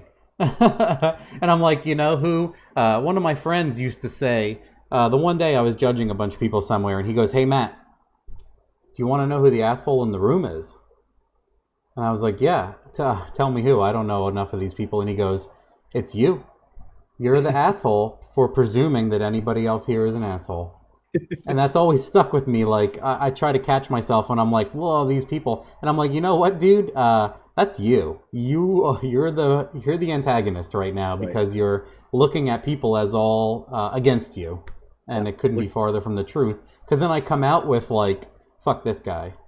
And then that's what, then my attitude sucks, and people are like, why does that guy's attitude suck? So what I've learned is a lot of those guys are business owners. They've started their own business, like, and Me too. It's always fun stuff, like I have a friend that runs a roofing company, and it's like, bro, that's some hard work. And and those are the people that actually have the capability to spend money because they have their own business. That's why I always advocate people to start their own business. It's not easy though, but you can actually, when all your expenditures come back to you, and you don't have to just get a portion of what somebody else is making. But then it's all you too. So you might have you don't know. Like I might wake up tomorrow, there might not be any orders come in, and that's the end. So it's scary, but it's also interesting that a lot of those people are business owners. Yeah. Any length of time I spent talking to them, I learned that they're a good person, and they started their business by themselves, and they failed many, and everything else. So they're actually like some of the best people to learn from, and usually the most humble, as long as someone's not being a jerk to them. So this will lead good. Did you have anyone you looked up to, either in cars or in life, and how, if all, did they help? How, if at all, did they help you out? Uh, I would say that I didn't have very many like life coaches, as you would say, and but I would say that like my buddy Frank Soldridge is like one of the biggest reasons I'm into cars for sure, and videos on the internet. Like anybody that had, I wasn't always one for the fluff and shock and all, but someone that had info and showed a car and whatever, because their street racing and stuff is insane right now. But in my opinion, it's soap operas for men. Like it's a lot of posturing and chest bumping for 45 minutes, and then I've only watched like 2 episodes of these street race shows, and I'm like, this is cancer. This is Teen Mom. This is screaming fits with parents and pregnant daughters, and then a child being born at the end. Like that's a street race show to me. And it might not be that, but that's my perception, and I can't change it. I don't like it. And then they're like, oh no, someone's out of control. And then like, I hate to talk smack on all these guys, but I scroll through my Instagram and someone rolled over a $250,000 car once a week. And everyone's like, oh no, how could that happen? I'm like, well, I have a lot of explanations of probably why that's happening. And maybe one of them's manufactured drama, but no one wants to hear that from me. So yeah, I don't like dramas. It makes me anxious for everyone involved. Makes me embarrassed for people when I see them do that stuff. So I can't handle it. And that might be a shallow truth, but it's the truth.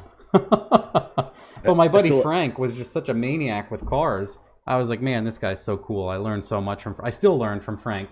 And the hilarious thing is that I've learned so much about stock ECUs. Every now and then he's stuck with tuning a stock ECU car instead of a 380 drag radial door slammer that makes 3,500 horsepower on alcohol. He has to ask me like how to make something idle better when it starts, like a C6 Corvette, because there's so much stupid knowledge on HP tuner stuff instead of laser ride height sensors and everything else that he does. But I thought it was really humbling when he had to call me, and surprising, and a giant learning experience and like a turning point when I'm like, Frank has to ask me things. Wow. I'm like, the universe just, the sun and the moon just shifted here. Right.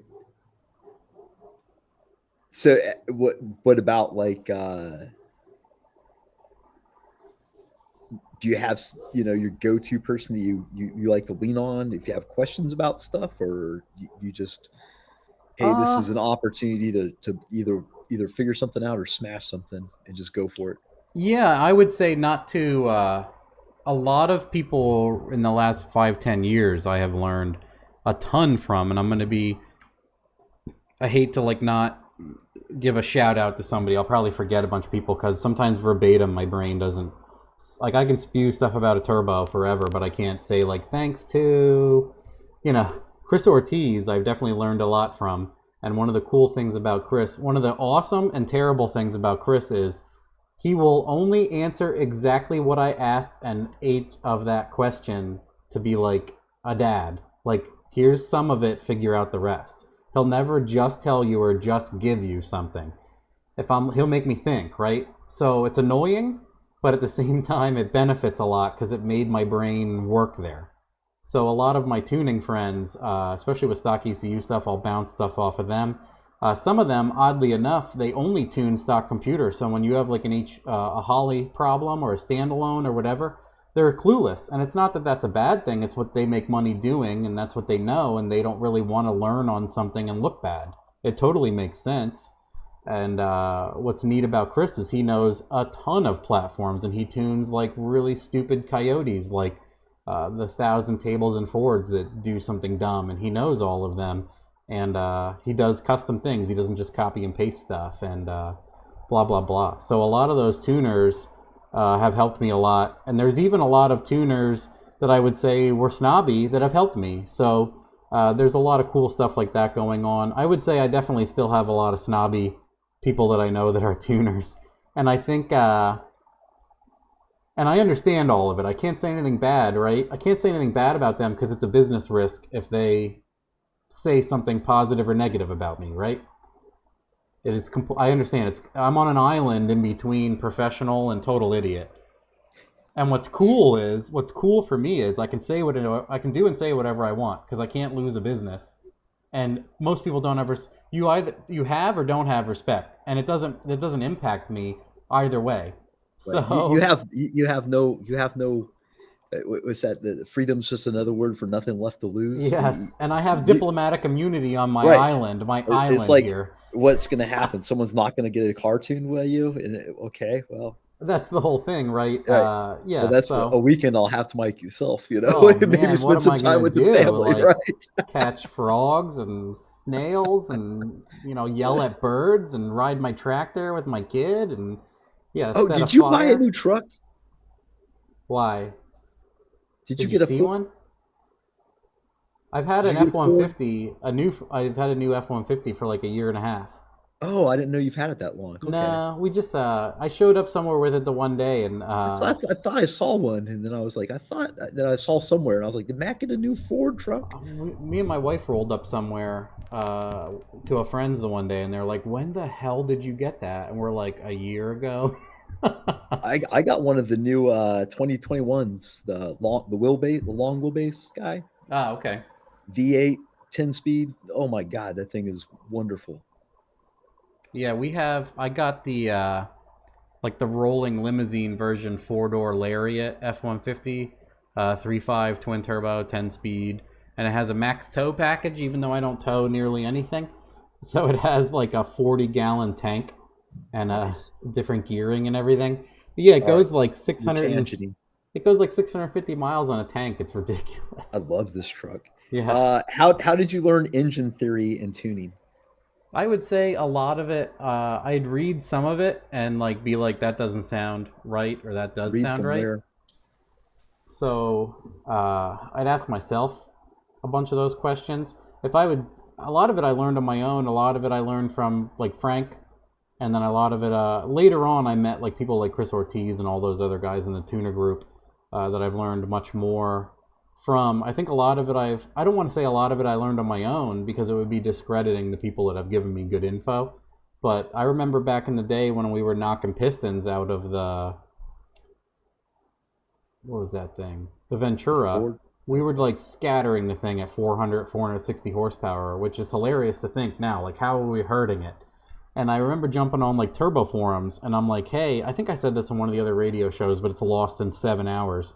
And I was like, hey, how do I know? People are like, you're breaking that because there's too much timing. And I'm like, well, how do I know that there's too much timing in it? How do I know when an engine has too much timing in it? And one of the guys on there gave me an answer like I would give to somebody. Sometimes I give someone a serious, sometimes I give them a smartass answer. And he was like, well, measure the squish. That was all he said. And I'm like, could you please elaborate? I want to learn from you. And he's like, take apart the engine and pull the wrist pin and dial indicate it, like Top Fuel guy. Apparently this was a Top Fuel guy back in the day, and he's like, measure how out around the wrist pin is, and that's how you know how. Like, that was like the blown away nuclear theory at the end of the road, right? That's what he's doing, but that doesn't apply to me at all. But it's an honest answer, right? Sure. And it's one that makes you think. So Right. as soon as I understood what he was saying, I was like, wow, I don't really want to do that. And he's like, oh, well then you could do this stuff, and then you get a grasp of how deep it can be, and then you try to work your way in between what your knowledge and ability is to something insane like that. But what's funny to think is that applies all the way back to hearing audible knock or having your knock sensor on a scanner going apeshit. Yeah, all the same stuff is there. It's funny. Yeah, it's a lot to take in. I mean, the whole theory of how the engine works, how the cycles work, the camshaft. I mean, I soaked all that in as a kid reading magazines. I'd go to the store and clean it out, read all that. So that's how I got that. But I just wondered, how do you get there when you're not even really interested in this stuff until you're an adult? I mean, are you just hanging out doing cam swaps and you're like, why are we swapping this? Yeah, I And don't then, know. And then when I was a kid, or I got into cars, no one had any information anywhere at all. And then when you would ask, people would kick you down. So that's why I was like, hey guys, this is what I do and it works. So I think that's how that gave birth, right? We were having fun and being idiots and breaking things, and eventually we got good enough, and then we would give people info, and if they wouldn't immediately be turned off by how ridiculous we were being, they would learn something from it. Because if you ask like Cameron how he came across me, I think someone showed him what I was doing, and he's like, "What an idiot!" His initial reaction is like, "What? This person sounds like such an idiot." And then over time, he's like, "All of this really actually seems right," you know. And then he got into you have that effect on people, Matt. Yeah, and that's what like I say, either way, it makes people think, so it's not a bad cast. Like I said, that like look at what this guy's doing on the interwebs. I'm like, the guy's an idiot, And then down the road, I'm like, the guy's a genius. This is brilliant. Why wouldn't we just slap any old cylinder head that'll fit the bolt pattern on? Yeah, I'm like, the turbo's doing turbo things. Yeah, and that's what everybody. Arguably, what's funny is I have like who I think are experts say, yeah, who cares? Like Jay Meager or more. How do you say it? Meager is wrong, but that's what your brain always wants to say. I think you said real it was, street. Yeah, I think you said it was more. It's actually more or something right. like that. It's like a weird Gaelic, Irish, Stone Age name. But he was saying he's like you can build a motor terribly inefficient and wrong, and a turbo will just bring it out of the dirt straight up into horsepower, and you just shrug. Mar, yeah, they're saying Mar. So they heard it, yeah. I thought it was something like that. But so that's what I was like, what does it matter? The turbo is slamming it in there. What do I care? And then it's funny what you can get away with. And then what I slowly learned actually over time was some of that stuff. So if you make a terribly inefficient 550 horsepower motor and you change one thing at a time and it jumps up 100, you're like, okay, only this mattered.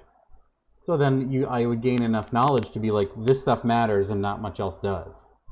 So then like I just started to build that, and then that's where I would share me experimenting. And I think what caught people off guard is I would show all the failures. So people are like, all you do is fail. And I'm like, if you ask anybody that's good at anything and they're being truthful, they failed 90% of the time, and they just didn't give up. So what's your thoughts on the technology development from inception, where you started, where we're at now, and what do you foresee going forward? I think it's gets, like I always say to people, we find a way to make 100 horsepower more reliably and cheaper every year, is what I've always said. Isn't that Moore's law, something to do with computers? Yes, like, absolutely. It's Moore's law, which is funny because I think it's computer technology will double in processing power. Very rudimentary, like summarizing this for people, it will double every 6 months, which it has. What's funny is Moore's law actually dipped a couple years ago, but now it's going right back up. So it actually looked like it was failing because it actually just dipped because I think the people were just happy with what they had, and then they just started making shit again. Because I think when AMD came back out and was fighting with Intel was just on the top for so long, I think they rested on their laurels. So then what happened is AMD was like, start on economics. It's a dangerous. Well, that's what happened. And AMD came out with a product, the Ryzen core, and it was better for half the price. And Intel's like, they're scrambling, right? So power of the market. Now Moore's law is just going right back up again, back on course. So it was, again, like you said, it was a financial monopoly, marketing, supply and demand thing that was happening, not the actual law of that. But yeah. So similarly, it's working in that way. But what's funny is, I was gonna say that too, but I didn't want to like glaze over. It doubles every 18 months, is what Calvin is saying, and it's getting down to the physical limitation of the size of the atoms. Yeah, so it's getting ridiculous. Like they can only fit so many transistors per atomic edge and stuff like that. It's getting disgusting. But yeah. Anyway, I like where it's going, and I think it's like the Holly Terminator is blatant result of that. Cheaper, better, even more comes with it than you would expect for the price. And then the thing that blows me away is no one else has the Game Boy, I call it, the 3.5, where you turn that thing on and you go beep, boop, beep, boop, boop, and the car runs and drives. Has a 480E, has drive-by-wire, has a complete turbo engine. You choose an injector and a map sensor, and then you start it and drive. Like, can anybody do that at all? Like, And then if you screw up, you can just redo it again and load that one, and then So I've always been terrified of technology, and not horribly so. Like I've done tuning and stuff with Hondas, and I've played around with the Megasport stuff. But and it's easy. Like you can understand a volumetric efficiency table, and you can understand a spark table. That makes sense to like most people. But then when you start adding in the doodads and the function, all your sensors, and you can really get crazy. You guys with the stuff, the Holly stuff can get crazy. But I will say, like once I'm looking at the Phoenix and I'm like, you know what? You just got to give the dash up. You got to give all the analog gauges up. And once that dash went in there, it changed like how I thought about the car. Then I wasn't bound by any constraints. Basically, now I have all these inputs and outputs. I got a dash. I can make the dash say whatever I want it to, so I can have all the fuel, the stuff I need.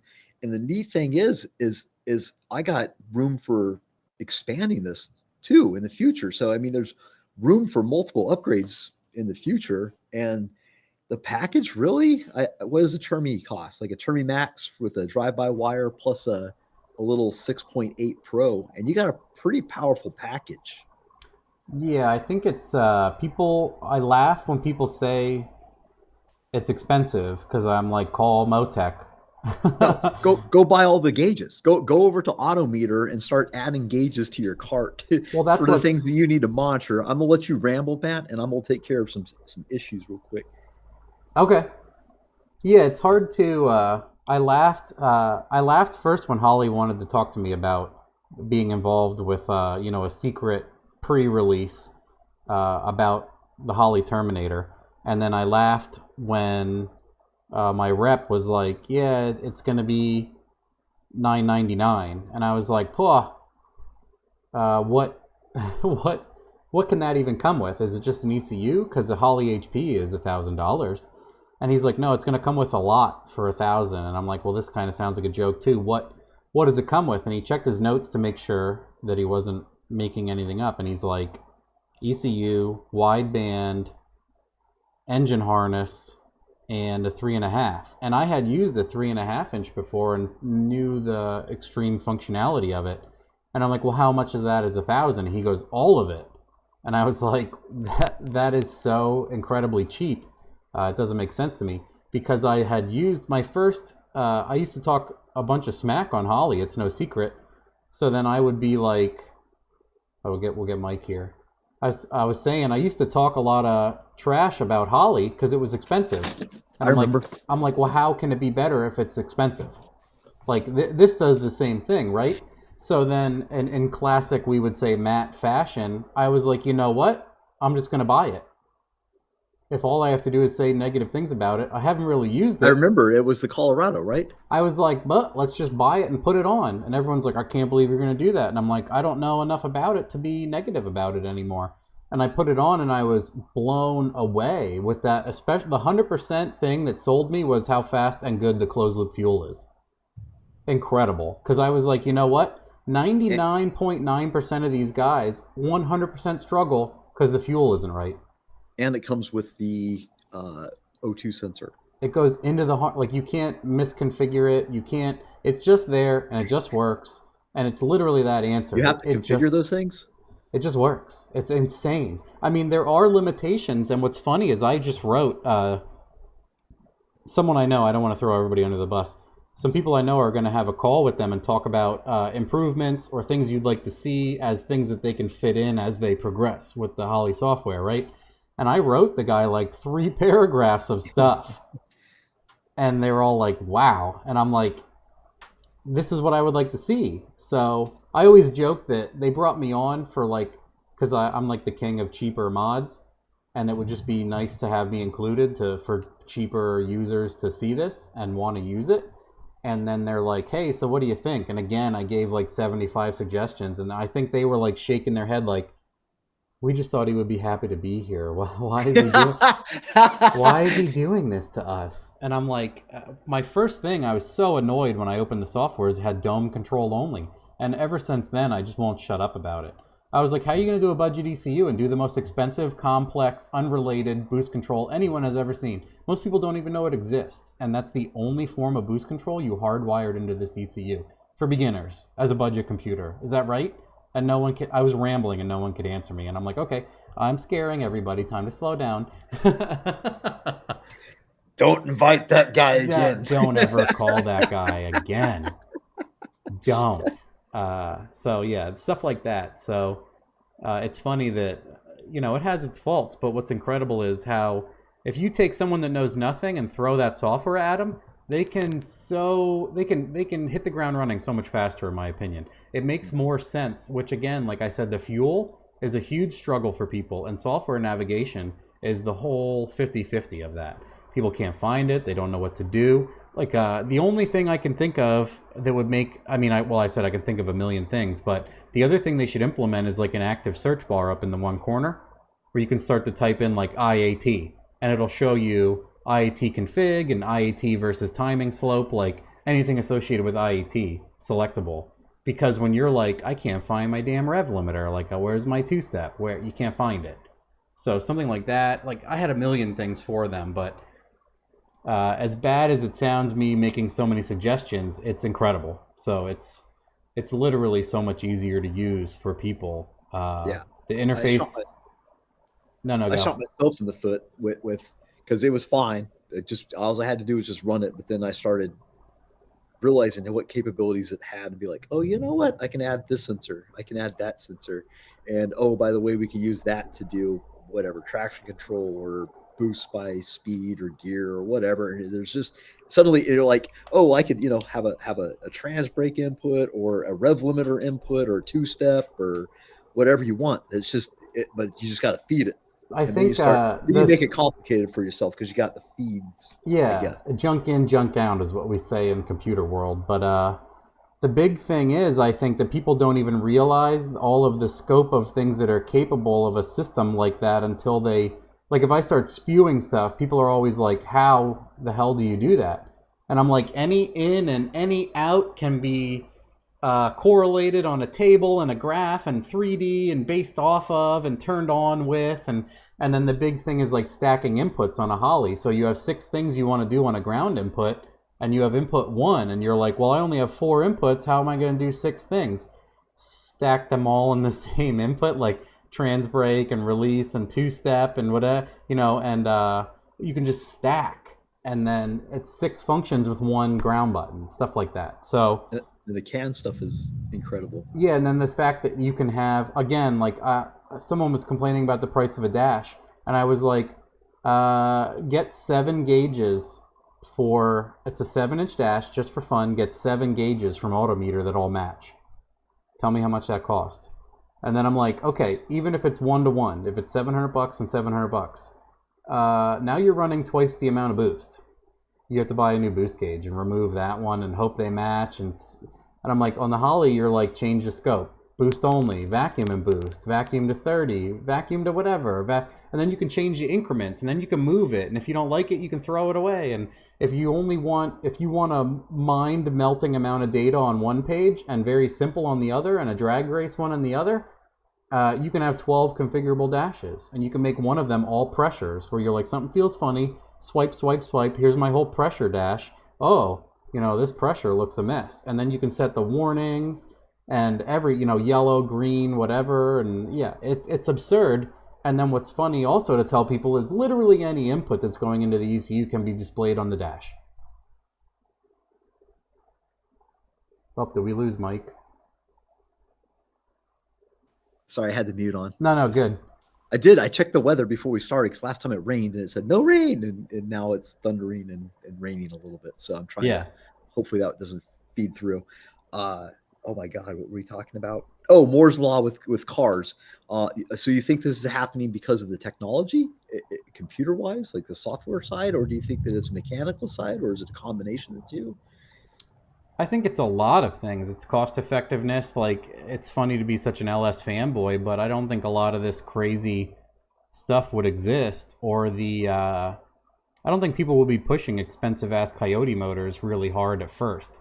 But I think because of LS guys being like the new Honda guys and constantly challenging people, good or bad, scattering them at the 8th mile. Who cares? But it's like the win-win scenario for sloppy mechanics. Like, if I build a really crappy car and I beat you, that's pretty terrible. And if I lose, it doesn't really matter anyway because you should have won, right? Like, it's like that whole I win-win on my own island, undefeatable, unsinkable kind of thing. But I've purposely put myself there to be able to attack and learn from everybody. So I have a lot of missiles on my small Cuba, right? I think it's interesting how the knowledge distribution thing has just changed with the social media, the YouTube. I get so much information from you, from like Richard. I love his show. Like, I just like that fact-based stuff. Like the Colorado build. I just loved it. It was like, hey, we're going to throw on a bigger turbo. We're going to spin this thing up. Oh, there goes another rod. Yeah. And you know what? We're going to try it again. And it's no clickbait. So it only applies to certain people, and that's what I kind of like. Because people are like, oh, if you did this, you'd be more popular. And I'm like, well, then I'd be one of the people that I hate. So I can't do. I don't care if I'm never popular at all. I don't do this for that. I have never once. I've done it out of jest, but I have never asked anybody to please like, subscribe, smash anything. Nope. I frequently said, if you don't like this, I don't care. Hit stop watching. Write a bad, angry thing in the comments. It's cool. I'll read it and I'll make a snide comment back to you. It'll be fantastic. I'll laugh. You'll laugh. I'll screenshot it if you're ridiculous and put it on Sloppy, and they'll laugh. There's no loss here, so just go. But it has been the red pill of the automotive world, where somebody has come in and said, just use the gasket in, just spray the damn thing down with some copper spray, throw it in there, use the same head bolts, torque them down to 60. Were we 60, 65? I can never remember. Well, I always tell people one of the Colorado engines that survived quite a bit of power. See, what it ended up being, guys, I'll summarize it quick. It was fuel. Good, because that was one of my questions of what happened with the Colorado. It was a fueling issue for 80% of the failures that I couldn't find. So what was funny is I tried so many things, and what's cool is I learned a lot by being so reckless. And one of the times I built the motor, I torqued everything to 60 foot-pounds other than small fasteners. So rod bolts, mains, head bolts, 60 on the dot. Everything 60. All the rings were gapped to 30 plus. Some were like well over 35. All the fasteners, rod bolts, everything 60 pounds. And that motor made 8 and change, and then the 900s, no problem. So I say that sometimes to people and they laugh uncomfortably because then they realize I'm not lying. And I'm like, it just doesn't matter. Like, once you find what it's happy with a lot of things, right? So say your tire in your car is fine with 25 and 55 pounds, right? It's funny to draw such a line, but there's a wide range of operating for the engine and your tire. And it just took, I looked at it that way and I'm like, why can't it do all this? So I don't know. I guess it's a burden to be the why guy. I'm like the 3-year-old that won't stop asking why. Because no one has answers for that 3-year-old, and he gets annoyed. And he keeps asking why. Yeah, but it's also, hard to be the guy standing there shouting, stop. like what I'm saying? Like all you people running, just stop. We it's, and that's what I was getting at, was this whole social media thing is just immensely changed the landscape when it comes to how people do cars, how people get into cars. Like I said, when I was getting into it, it was like basically right off the get-go, you're priced out of it.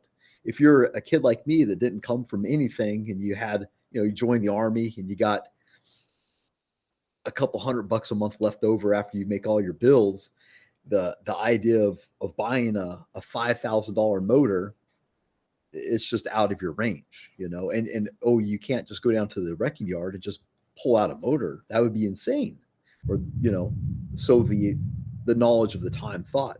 And now it's really breaking these paradigms and saying, like, yes, you can afford to go have a hot rod. You can go buy a crappy car, throw a turbocharger in it. It's okay. Yeah. And it doesn't have to be beautiful. It doesn't have to be a show car. And I don't know, I don't want to be the guy so egotistical to be like, I think I pushed a lot of that, but that's what people say to me is like, because everyone's like, well, I guess I have to build a beautiful 9-second car with a $50,000 engine. And I'm like, it comes back to a lot of the things I repeat constantly where I'm like, burnouts and ice cream. You can build a car that burns the tires and you can take out with your kids to get ice cream because that's fun, isn't it? Isn't that fun? Going to the track and breaking something certainly isn't fun. And There's also the enthusiasts that just their project is their prison. They yeah, use it to keep themselves down. Something's always going to be wrong. Something's, they're never going to get it started. and It I is say that literally, too. You know, guys, you're in that analysis paralysis and you're upgrading before you start and everything else. And just, I like that Freiberger quote where he says it doesn't have to be right, it just has to be running. And I've seen people complain about that and like be like, oh man, that's the sloppy mechanics mantra. Like it's bad. I'm like, yeah, that is. It's 100% right, guys. You guys are probably still get like the Hitler video I made where he's like waiting. It's not even out of a chassis shop, and the motor doesn't have rods or it has the wrong rods from an expensive company, and blah blah blah. And I'm it like, was a rotary. I sound like a jerk, but man, guys, like that, I know a lot of you people, and I've talked to you personally, and you sold your project because a $15,000 Ford engine and an $8,000 AOD just wasn't affordable. And I didn't choose those things. It's not my fault. Don't get mad at me. Yeah, well, it's good that people know. Hey, here's like I always tell people that call me and they're new. Like I'm like they'll start asking questions, and I can tell they don't really have any kind of they just like cars. Hey, I want a fast car, and I'll point them back to like your sloppy recipe Don't video. BS me, yeah. Yeah, the don't BS me videos. I'm like, hey, go look at this video and and think about it. Just think about it. You don't have to buy anything. I don't want you to buy anything. Just hang up the phone, go watch this, think about what you want to do, because Think about your goals, bud. and that perfection is the enemy of good. What about cars has surprised you? Or is there anything about cars that you find surprising? Uh, I think what's surprising is the amount of power you can make with things if you're willing to like push them and learn with them kind of thing. Because I used to think the same thing. Like it would be insane to make 500 horsepower with a turbo LS. And now, that's a drop in the bucket, pump gas, low boost number anymore. And then the other thing is like making a lot of power and being able to use it. I used to think like that was pretty insane too, but simple. Someone in one of my videos or recently in person was like, you'll never be able to use that. Why even try? And I'm like, you have definitely never experienced like a radial on a car with a boost strategy. You would be alarmed with how much of 850 you can put down in a street car. Obviously not from a stop, and obviously not from 40 miles an hour, but understand a car like that with 500 to start that does hook, that quickly ramps to 8 or 1,000.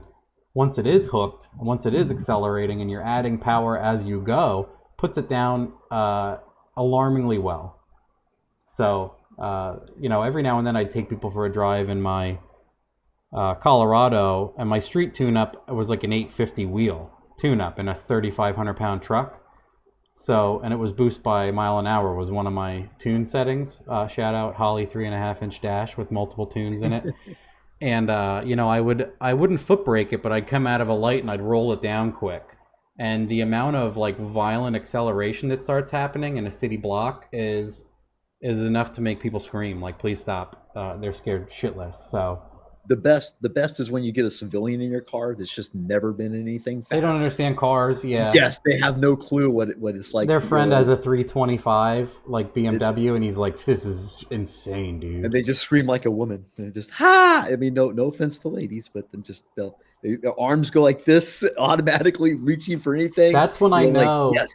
Plenty of people are like, "This won't scare me at all," and it's not. I want to reiterate and explain ahead of time. I don't like scaring people in cars because I want them to be into cars. I've known people who are like almost run themselves out of control to scare somebody, to be like, wow, look how manly and powerful my car is. I'll roll into it a lot. That person was like, give me all of it, and then they got nervous and I lifted.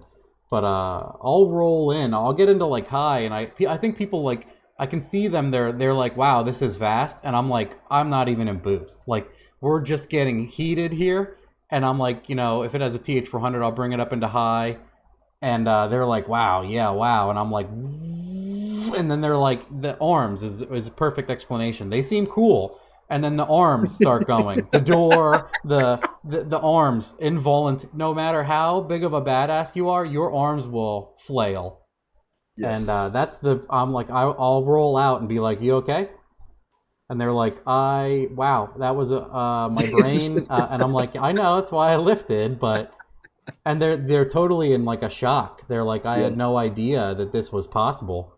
And I'm like, yeah, I'm sure I would have no idea how to correlate this to like one of his cars went like 369 or something, 373 in the 8th at 212.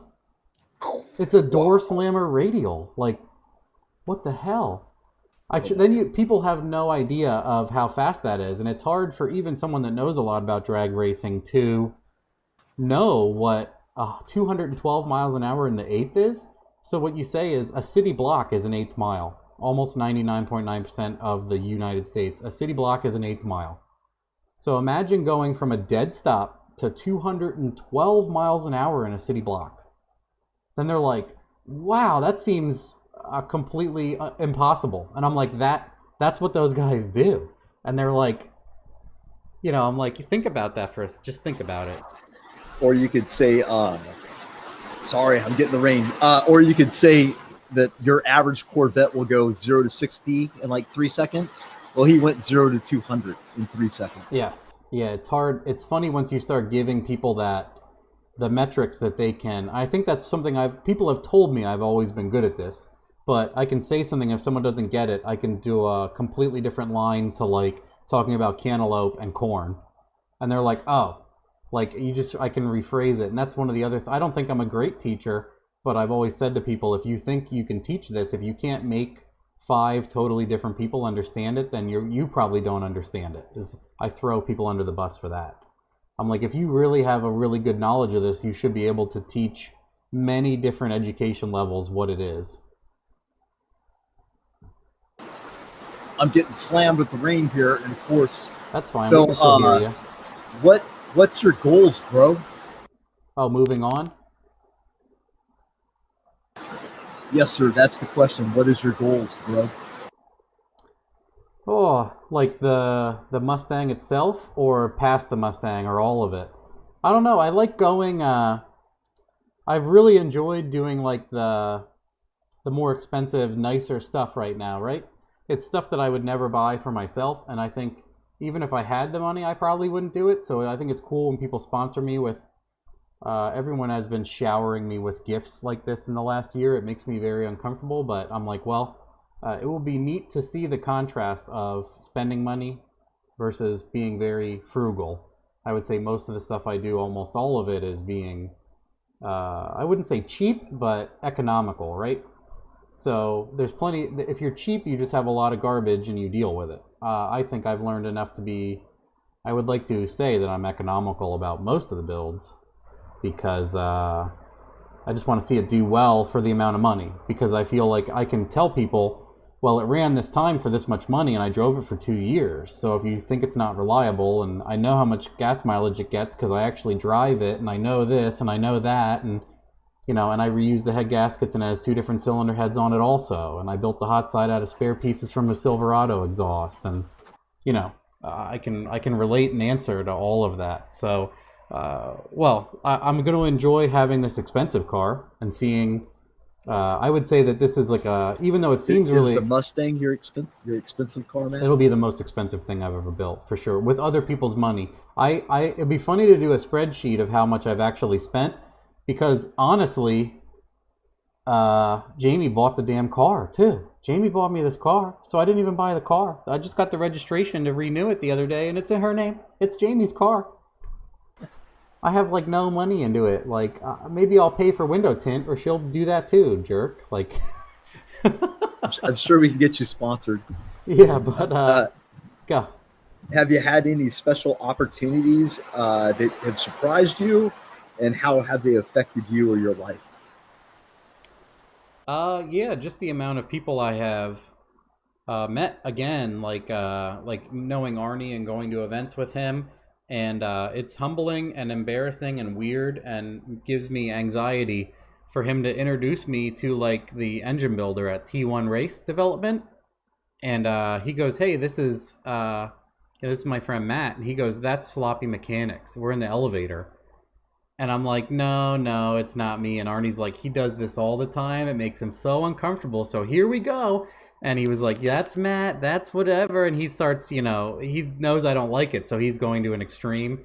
And that guy's like, man, you got to meet up with me and my friend tomorrow. I want to take a picture with you. Blah. I'm like, you guys are patronizing me and you don't like me. And he's like, I watch all your videos. And I'm like, no, you don't. And he started spewing stuff that he actually watches it. And I'm like, wow, this guy watches this stuff. And it was just, I have trouble accepting compliments. So I think I've gotten better at it. And then it's humbling and surprising to know that someone that builds 4,000 horsepower GTR methanol engines even knows who I am enough to spout any knowledge about me on like meeting me on a whim. So that stuff is always surprising. The people I've met throughout the years with car stuff blows my mind. Like the amount of people that have any interest or watch what I do. Yeah, I think like that's one of the biggest things. What was the question exactly again? I've lost it already, dude. I was asking if you had any special opportunities and how did it affect you. Oh man, like they just it's maybe it sounds insincere, but they keep getting better and bigger, in my opinion. And I think they change me all the time. Like I'm like, wow, why would this person even be interested? Or I try to be more mature or more introspective, and then I get more opportunity. Or I stop doing certain things that I realize is stupid or toxic. I'm always trying to be better. I realize like how people think the LS1 Tech videos are funny, but realistically I'm shooting down a lot of people that wanted to learn about cars. So part of that, a lot of people like it because it is funny, but then I look back on that and I'm not happy about a lot of it because I'm like, man, I squashed somebody maybe from being interested at all, or I made them, they're not maybe as thick-skinned as I was when people are like, you are an idiot, and I would just keep going. I would laugh. So like I would tell someone like that that's kind of, they see that like it looks easier, I'll say whatever I want, and then they're like, well, I can ask this guy a simple question, and then I blast them because I would say that's one of my biggest things also is when I get better at this, I get more attention from people who are more respected and larger in the industry, and I think they were always waiting, honestly, because I was that guy, so they didn't want to be associated with someone like that. So yeah, so a lot of that, right? So I've learned how to be, I'm trying to be more diplomatic about stuff like that. I'm always trying every day, I would say, because I realized I can still poke fun at people, but I try to immediately be like, hey, or I can kind of tell by the way people word stuff now that they do want to learn and they are scared, or they or have reservations. Not that they're scared, but they're like, that's why right away, every now and then people used to make, I'd say a lot over the last year or two, people made a lot of troll posts, and I answered very sincerely. And they're like, hey, I'm just trying to make a joke here. And I'm like, well, damn it, I just want to try to help people today, and it's a troll. Sorry, the rain is slamming me here. I swear I looked. We can hear you fine. So I agree with you, and I'm trying to be cognitive of how I interact with people as well, especially on social media, because I think that we all have a tendency to fall back into the mindset of I'm just hanging out with my boys cracking jokes, and everybody in my room has the same thick skin and can take it, but then we don't know. I've gotten to the point where when I type something, I always assume that whatever it is I'm typing is going to be read or interpreted in the nastiest way possible. So I try to start from that footing when communicating. Yeah, so that's like I mean, it's a long-winded answer, as everything is with me, unfortunately. So, but unfortunately, people tell me they like that also, so it doesn't help my it doesn't help my crutch there.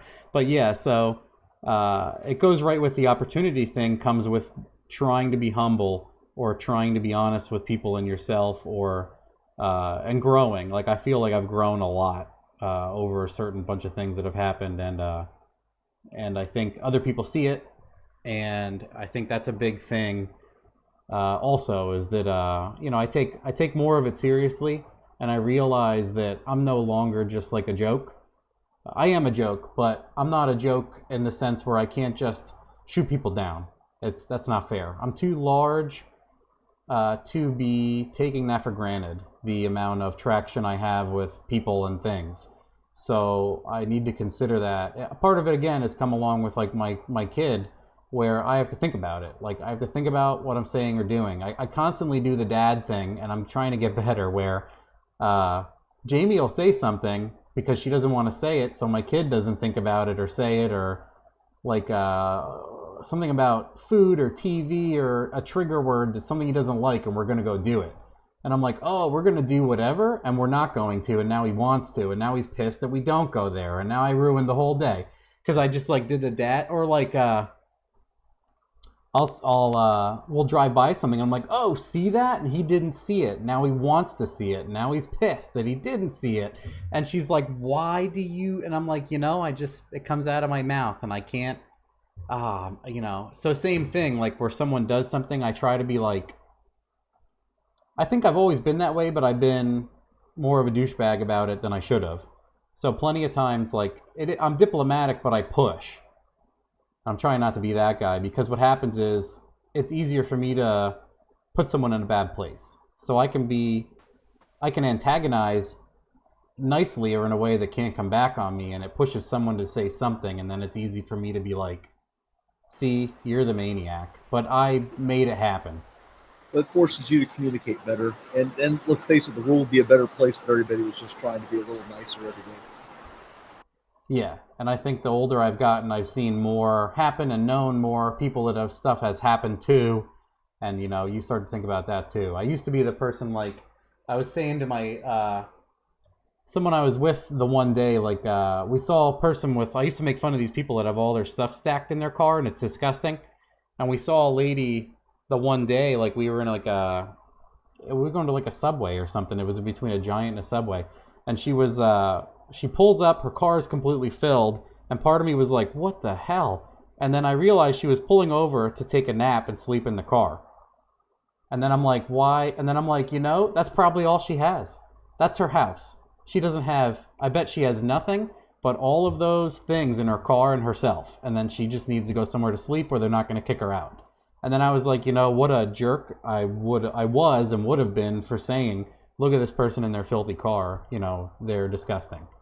And she has no other option. So, I try to think about, not to be like a total Debbie Downer, but I'm like, I think about that stuff now, and I think like if, I still do, I'm working on it, I still do dumb things, but I still say dumb things, but I try to do it in a way that like, isn't as mean, I think. I don't know. People would have to tell me if I'm worse or better, if they can tell. What will you let Jamie say? So how has politics affected cars? When I say politics, I don't mean like Republican, Democrat. I mean like politics and business. How do you think that's affected the car world?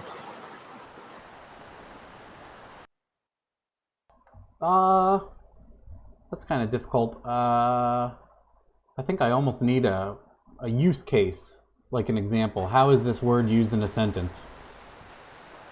I don't know. It made sense in my mind when I wrote it, so we'll just skip it. Okay. We can always say, because I like this next question. The next question is, how has sloppy changed? I think it's always doing like a sine wave right now, and I don't like where it is right now. It started as a joke, it started as fun, and then it got to a joke, and then it quickly fell into like a lot of learning experience for people, and now it's gone back up as wildly popular and a lot of a knowledge, and now it's gotten to a point where not everybody needs to know who I am or have some sort of weird misplaced respect for me, but they join the page and they have no idea about a YouTube channel, and they have no idea about a wiki, and they think it's a memes page. which I could be to blame to this because I would make the most amount of, I would make 50 custom memes that aren't available anywhere, and I would post them all. So that gets people going, and then, we try to be lenient, and a lot of people start cross-posting garbage, and then people are flooding in, and they're not there. Then they think it's sloppy mechanics is post the worst thing you did or saw today. Like, I saw really terrible welds on a customer car, or, I'm drilling a hole and dumping gasoline all over something. And it became like a quick race to the top of who's more OSHA non-compliant. And it's always doing that. And that's why the one time it became like that, I deleted everybody out of the group. Because someone was like, you would never do that. You need this. And I'm like, not to be pretentious, I don't need any of you. I can do this by myself, and I always have, and I don't care. So I kicked everybody out. I'm like, not that I don't appreciate a lot of you, but all of you need to go to hell right now to realize I don't care. So that's why every now and then people bring up The Purge too, I'm like, it might be time. That's why for times there, I turned the group off for like a week. I archived it.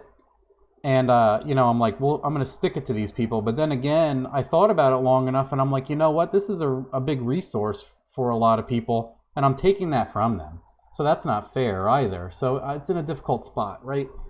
I would like to see it be, but by definition, it's struggled to be better than what it is. Like, it's hard to grow from that, and it's hard to, like, stomp people into this box where it needs to be most economical, but not pretty, but functional because of these reasons. And here I'm going to share with you why mechanics. So, like, it's difficult, but then there are days... I have a hard time fitting that on a t-shirt. Yeah, it's a struggle, right? And then some days I like it to be shit posts, and other days I want it to be more informational. And I used to get really wound up for a time period there of like a year where I'm like, guys, just post something you did. Post something you did, people will see what you did, and be inspired to do something else. And, that whole hour a day thing I always bring up is that a bunch of you are just laughing about how lazy you are and how your project doesn't get done. Why don't you try to lift each other? Because I feel like, again, at the same time, I'll call people out, but then I'll be like, what do you need? I'll send it to you if I can. I'll give it to you. So Elgin just gave me 10 camshafts. This guy's struggling. Let's give him a camshaft. Like, stuff like that. Or I organize giveaways with you and Varen and all, and then we do like charity events and donations and everything else. And we have like I like what it can be, and I hate what it can be all at the same time. It's like the internet in a nutshell, right? I had this epiphany the other day that Sloppy is kind of like Fight Club. I'm not sure if it's like the first part of the movie or the second part of the movie, but there's a definite Fight Club vibe going on there. His name is Robert Colson. No, yeah, we've joked about that before. Like, you don't talk about sloppy private and stuff like that. And, yeah, definitely, I agree with the... I like both of it, but when it's too much of the ridiculous stuff, I get mad because it used to be... I would have hoped it would have been more like the Turbo forums where it was 99% helpful. It was amazing. And now it's just like a thing, and people are like... I don't know if it sucks to blame it on a group of people, but like, is there a whole group of car people? I think a big part of it can be blamed on Facebook themselves. 100%. There's no way to search. There's no organization. A lot of that stuff. And who they steer. I mean,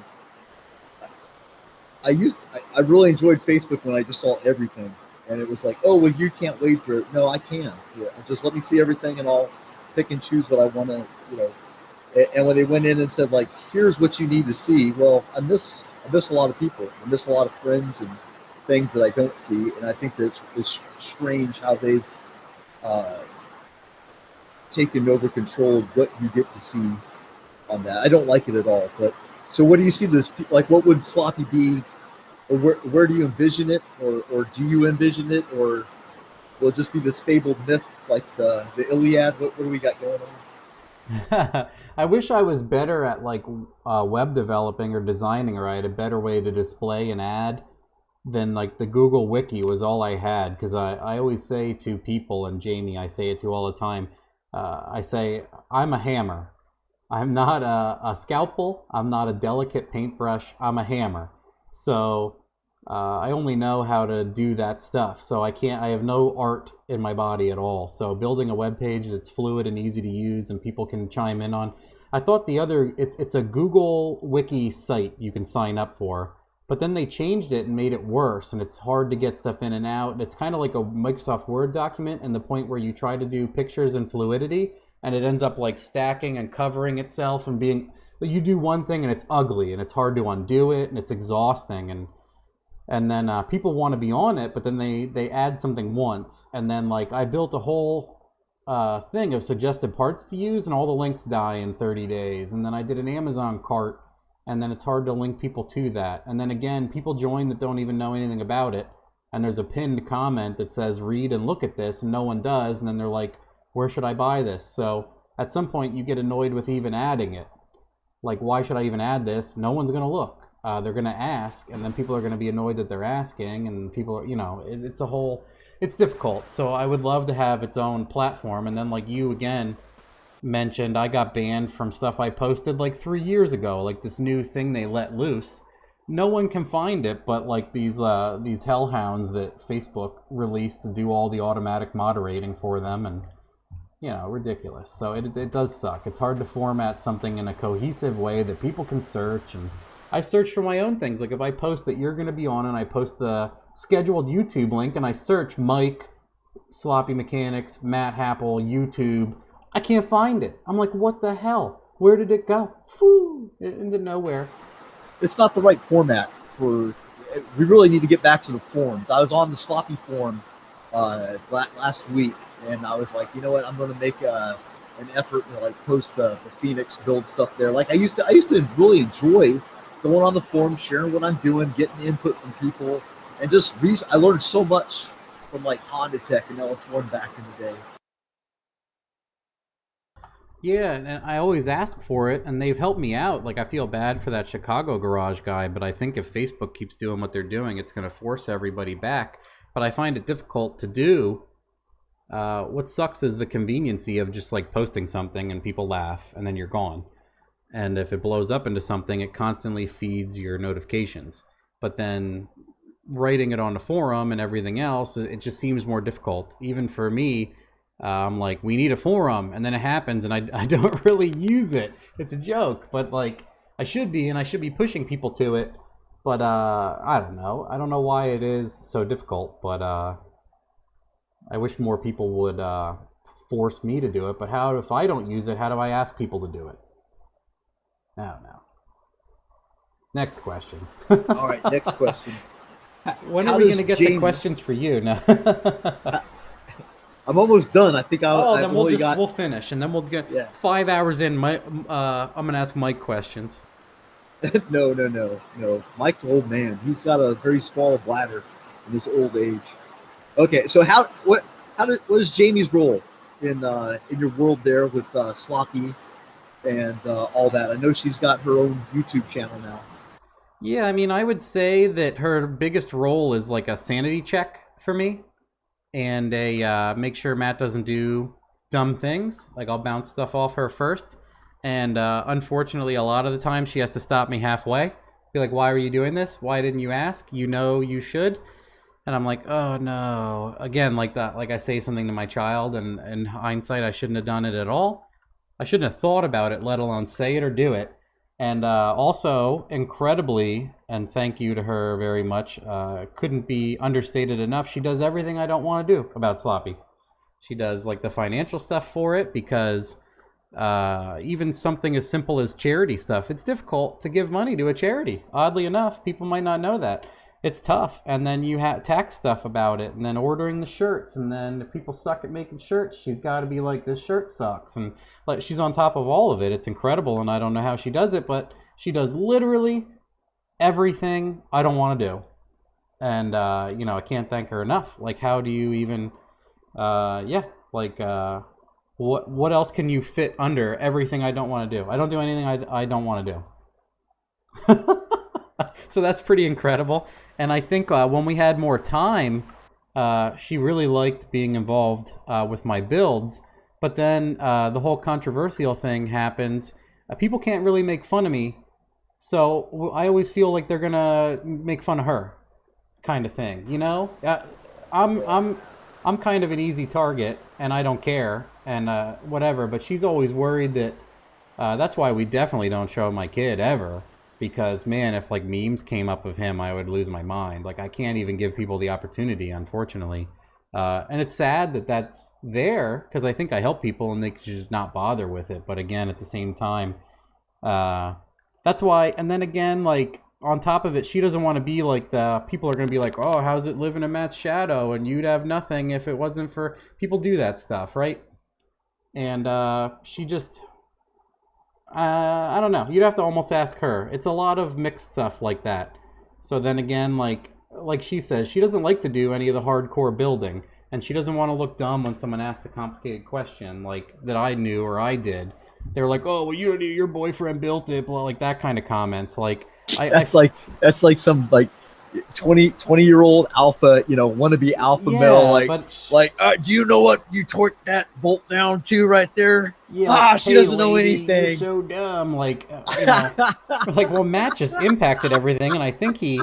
The one time we put her motor. She has the perfect excuse. Like, look at who I'm learning from, right? Yeah, like I put together her one motor, and I didn't even tighten a rod bolt, and we were driving it around the next day, and I blew it up. And I was like, how'd that happen? And a guy wrote in my YouTube comments, you didn't tighten that bolt, dude. I watched your video and you never touched that bolt. And I'm like, okay, whoops. So then like, she's like, it's hard. I think it's hard for her to have an identity away from me because people are always going to be like, oh, Matt, oh, Slab Mechanics, oh. And I think that's difficult too. It's multi-layered, right? So then, she just wants to do her car stuff. But then, like, she just wants to have nice cars and show them off, right? She doesn't like to do a whole lot. Sometimes she does. Mostly she likes to appreciate them and watch them in a vacuum-sealed room. And I understand that, too. And then she doesn't want to be associated with, like, there's plenty of girls on YouTube already that, like, just drive someone's car and they're like, yay, this car. And she's like, am I that person? Like, it makes her anxious from all angles, right? I'd say don't worry about it, Jamie. I love the show. I'll have to admit her and my choices or taste in cars are much more aligned than yours and mine. And I really enjoy what she's doing. So I hope she keeps it up. Yeah, she said she wants to do some more stuff. And the other thing is I miss her quips, like her snap responses at me. Because I can be like, do, and she'll be like, stop talking. Stop it. And people appreciated that, and I need to hear it too. So that's its whole thing. People definitely miss her. They love her. So what is the... What did she say? I have one. I made that a focus. I do my own thing, and I have built that for myself. Yeah. And then people are in here like, Jamie's incredible. Calvin says, Mike is awesome. I love Monkey Fab. So many excellent products, well thought. And then he says, Jamie is a delight. The internet sucks.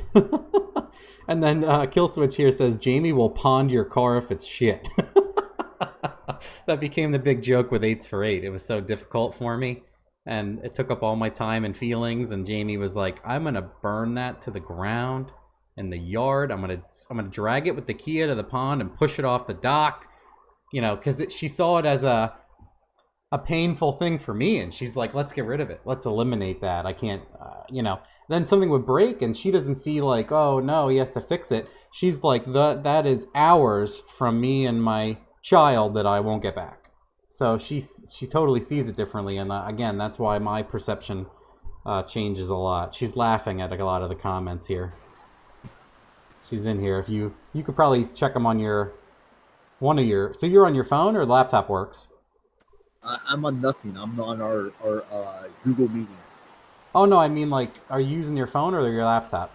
The laptop. Ow! Uh-oh. You could check the live comments on your phone if you... Oh, look at me. If you felt inclined. I'm technology challenged, sir. People, this is 100% true. Killswitch says, you preserved Matt. Oh, you gotta mute that, bro. No, you're probably on it. I'm just... Yes, sir. We're already there. That's totally true. She preserved me. She fixed everything and only props me up. not to be a giant mush about it, but oh, and then I always say I think people don't take this seriously at first. I say Jamie's always right, and they're like, "Oh, my wife's always right too," and I'm like, "No, 100% Jamie's always right." What? Sometimes it's very painful, and it takes a long time for me to get there, but I'm like, "Damn it, she was right again." But yeah, so I'd never had those hard decisions a lot of times in my life too, and she has had to make every hard one ever. So it's a different school, right? And I'm like, everybody's friendly, everyone's my friend, everything's cool, and she's just like, dude, that is not the world, unfortunately, bro. But on a serious note, Jamie would always post up things about her mom. Yeah. And it would really make, like, I'd read those and I'd always like really take them to heart. And that was, and I keep that in mind while I was with my mom, and call her up and just spend as much time. And that was just amazing that I had that time. And it's I know it was hard for her to share those thoughts and feelings, but just know that they helped other people too. Do you have a favorite chassis, or maybe something you think is like the best thing for the buck? I think, unfortunately, like, Mustangs are just the best, cheapest thing out there, man. I don't like Mustangs. That's why I like the Fairmonts, because they're just as functional as easily as a Mustang, but not a Mustang. Because I like older, boxy cars, and that, like, totally fit the bill.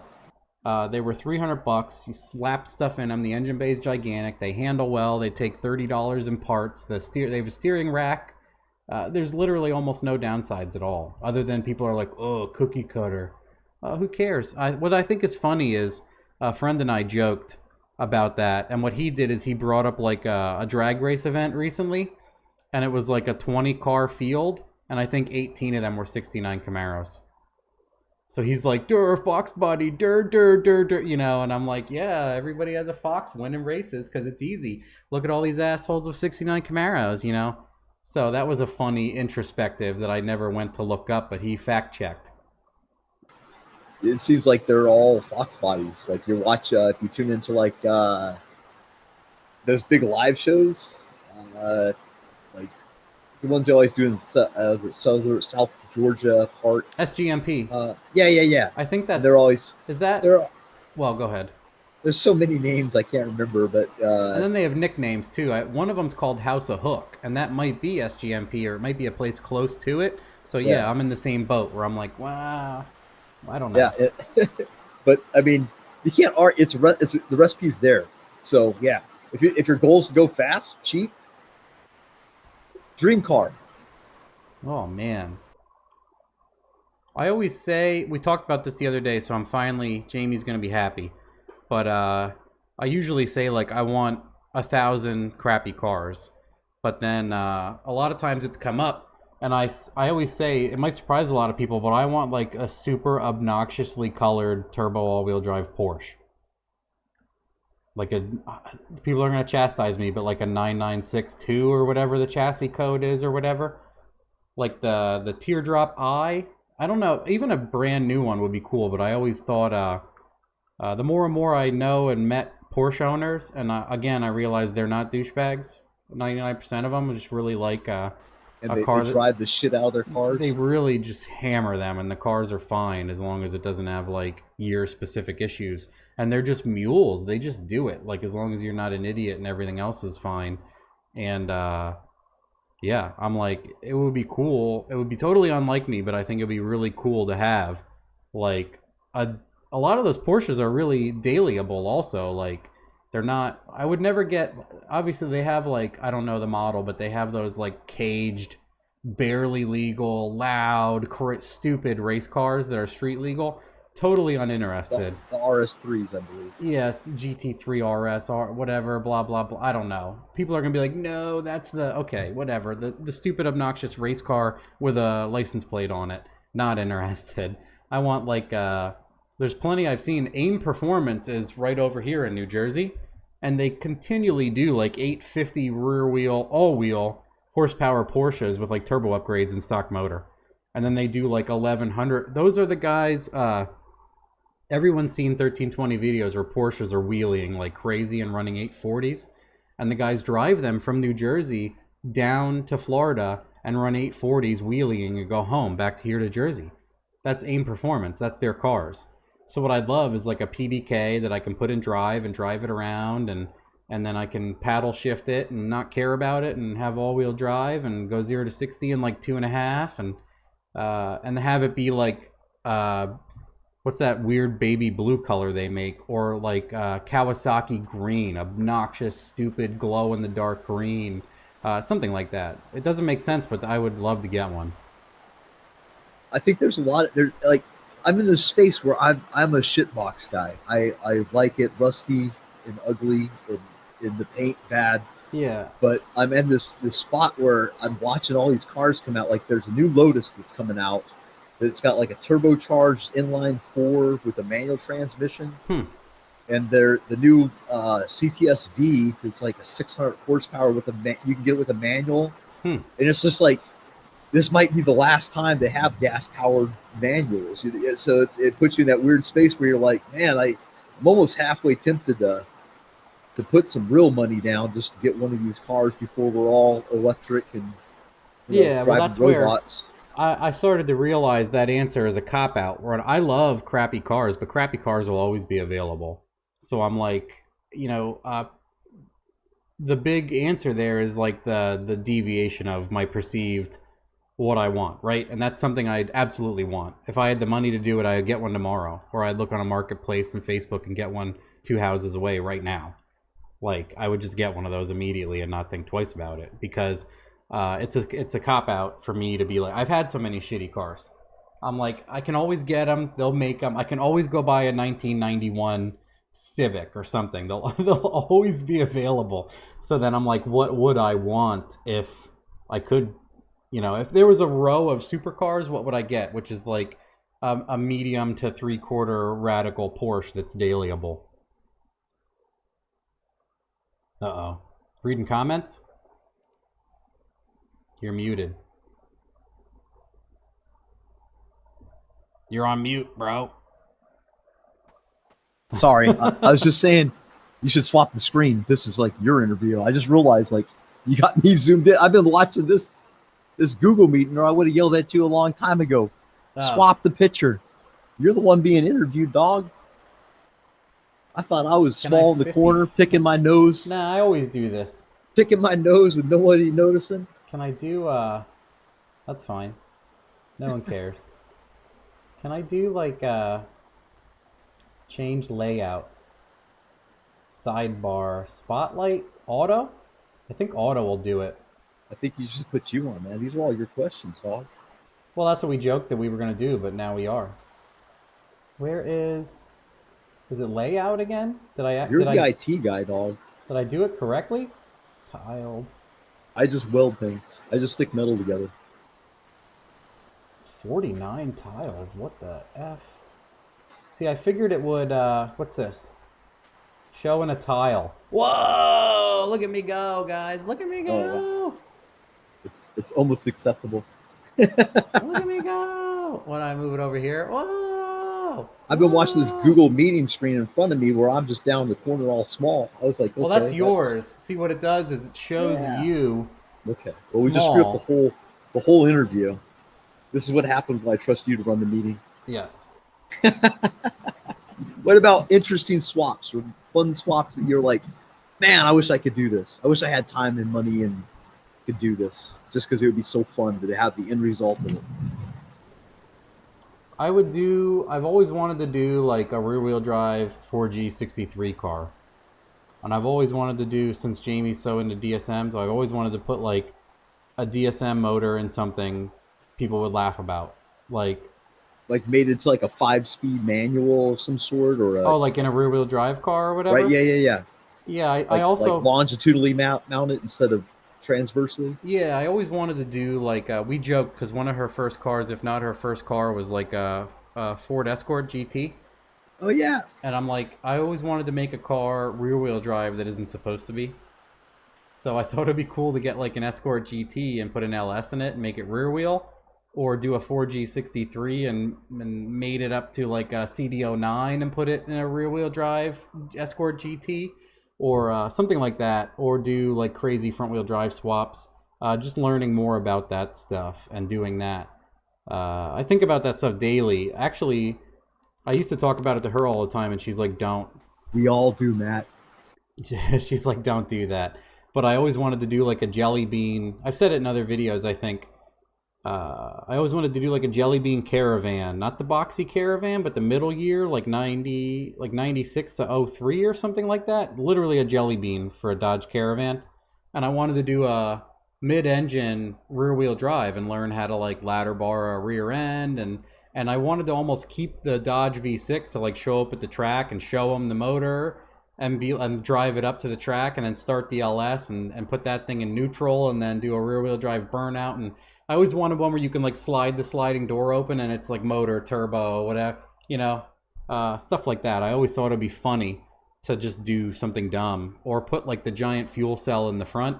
But I thought it would be really cool to be able to show people drive around on the head gasket burning V6 coolant out the tailpipe disaster and show it to them and then do like a 840 or something with it.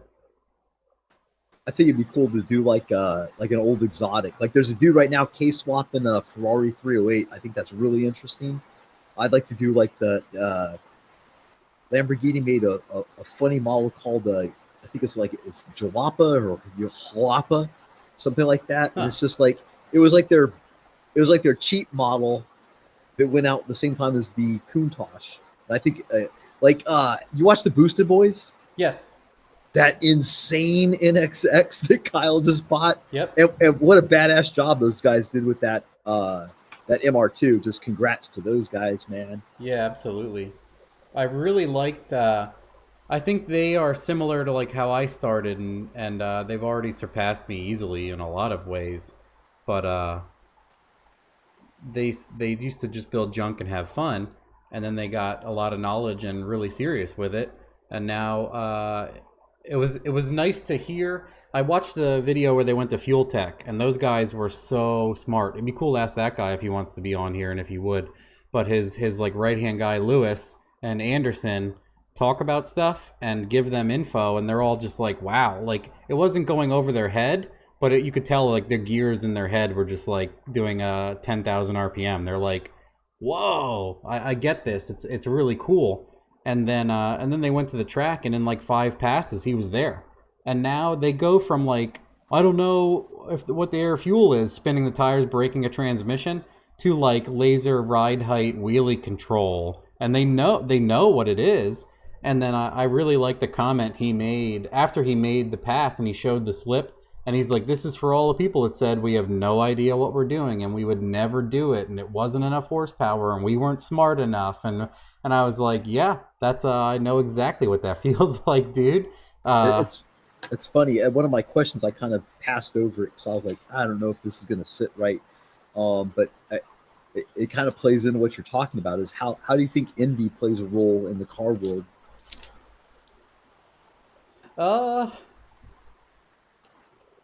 It can go. It's like a coin toss, right? It can be really bad or really good. I think.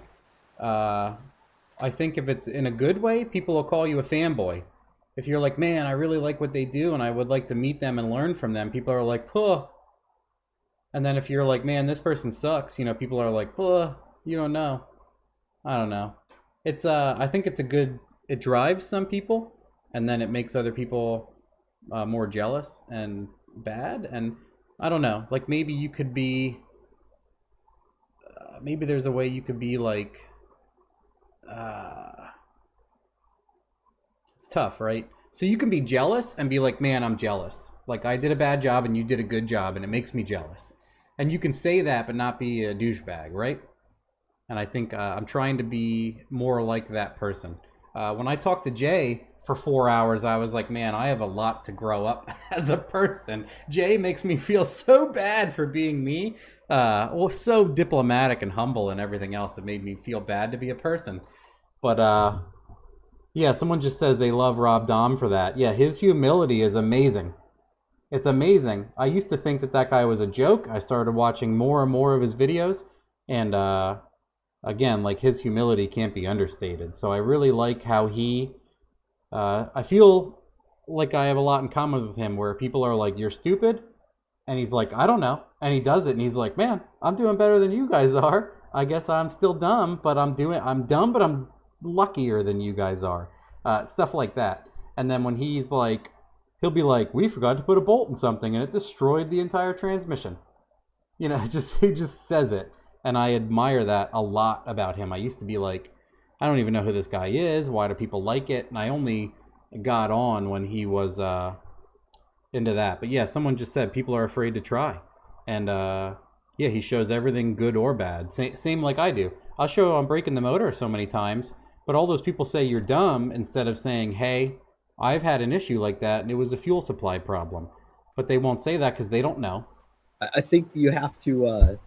So I had someone make a comment on one of my YouTube videos. It's great because the people that comment negatively on YouTube are like the dregs of society. But that's why I drag them through the mud. But it was like that like the Kruger-Dunning Yes.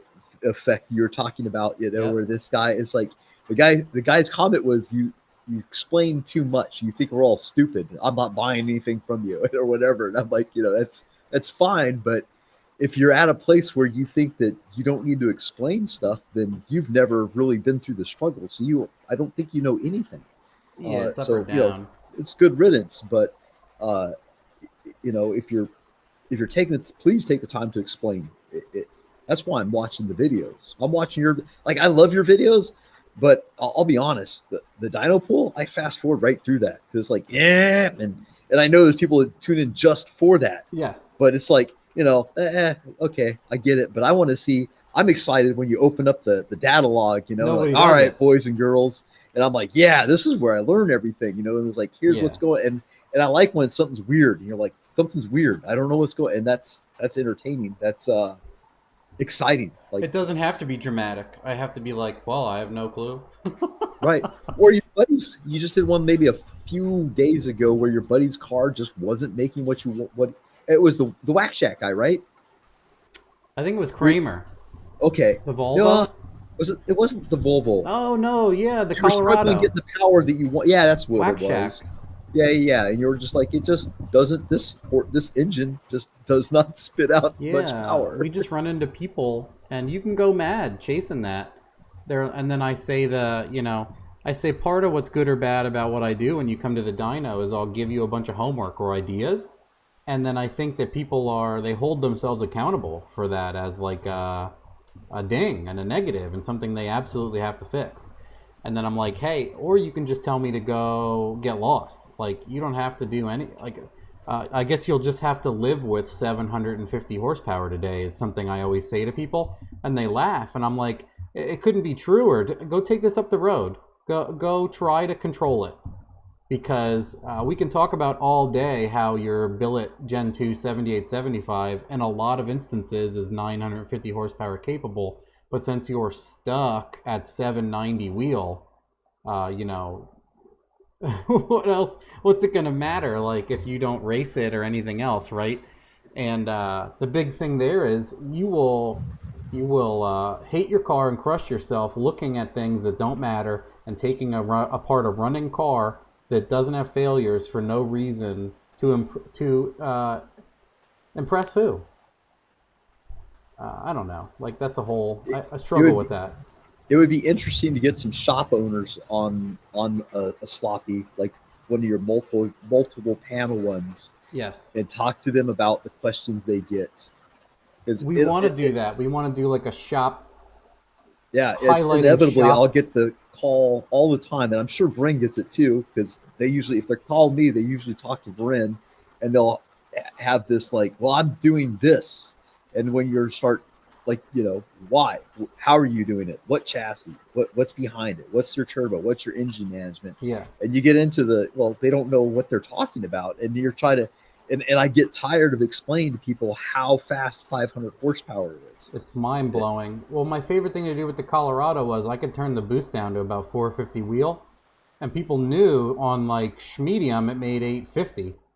Like, I left it at 850 all the time. And I'd take someone for a drive, and I'd have it all the way down to like 4 or 5 pounds. And they would be like, this is the most insane thing I've ever been in. A truck that is this ridiculous. And like I would show people, like I'm like, you can smack it and just do a burnout, or you can drive it a certain way where it gets really good traction and goes fast. And after all that excitement, I would be like, that's 450 horsepower to the tire in a turbo car. They're like, what? I'm like, that's 450. Because I always laugh when someone doesn't seem to have a lot of background and they want 850 wheel in a notch. And I'm like, I don't want to be your dad right now, but that's probably going to get you dead. My buddy that's working for me is building a Rambler for his kid, and he's just for his kid. He's really building it for himself. But it's 6.2 twin the same turbos you got right behind you, and I'm just like, bro, for a 16-year-old. He's like, well, I got it, and I'm like, bro, a 16-year-old? He must be. I mean, okay, some people can, but man, the nice thing though is like a lot of these engine management systems, you can set a really low rev limiter, right, and you can limit the boost, and you can have some sort of traction control. I think that's why Jay only wants to do Motec, because it's probably a lot of very expensive cars. And not to ding any of those guys, some of those guys can drive extremely fast. Not the shop, but people he builds 1,600 horsepower cars for. He wants the best traction control ever for these cars. So if they have a $300,000 build and they stuff it, what they think is low boost, and cut it in half on a tree, it's liability for him. And if they're dead, and they threw away all the money and lawsuits, and so I can totally understand from his standpoint where that's the only thing he wants to use, because he frequently talked about using the power, using the traction control, using, and I'm like, okay, I get it. Like a lot of these cars are expensive, and people think $10,000 is expensive for engine management, but $50,000 for an engine is not expensive, is the thing that I hate most about boomer things going on. So we know that you have no mechanical sympathy. I can and can't, right? Like if I think it's going to break, I can be nice to it. If I want to break it, I won't be nice to it. A lot of reasons, right? I have violently broken things I want to. And of all the cars you've built and sold because you didn't care about them, was there one that you look back at and like, man, I wish I could get that one back? I don't think. I'd have to think about that for a little. My immediate answer is not at all. Not at all. Nope. There's ones, here's the thing is, I always think of ways to do it better. So I would never want the car back. I'd rather start with something fresh every time with new stuff. You know what I mean? Like I'd love to build a Colorado again tomorrow. I thought it was one of the most fantastic things. That Jamie made me buy that. I was going to buy some dumb stuff I always buy. And she's like, build a truck. And I was like, I'm going to buy a 4-wheel drive 2500 so I can do all-wheel drive launches. And she's like, buy a Colorado. And I'm like, oh, okay. So I bought a really crappy front end Colorado that she didn't even know existed. And she's like, here we go. Of course, you found the crappiest looking Colorado. And then, but that was the one of the things, the functionality and fun and price out of that vehicle is extremely hard to beat. Extremely. It drove like a nice car. It had really fast steering. It was very stable. Like I did those videos where I'm doing 1,000-footers, like, filming with my phone and brr, brr, brr, brr, just it was easy. And the brakes were good, and it steered well, and it drove nice, and it had a bed, and I'd throw stuff in it all day, and it would just wreck people because it looked like the slowest, crappiest small truck in the world. It went 970s on a Friday night, barely trying, at 145 miles an hour or something like that. And now what I do is I build a 4-door and I'd integrate it so it has AC and everything else. That's all, I've learned that. And then I'd change like the turbo setup and everything. I'd make everything a little bit different. But there's pretty much nothing I would, if I could have it like tomorrow, like if I could click my fingers and have it here right now, nothing.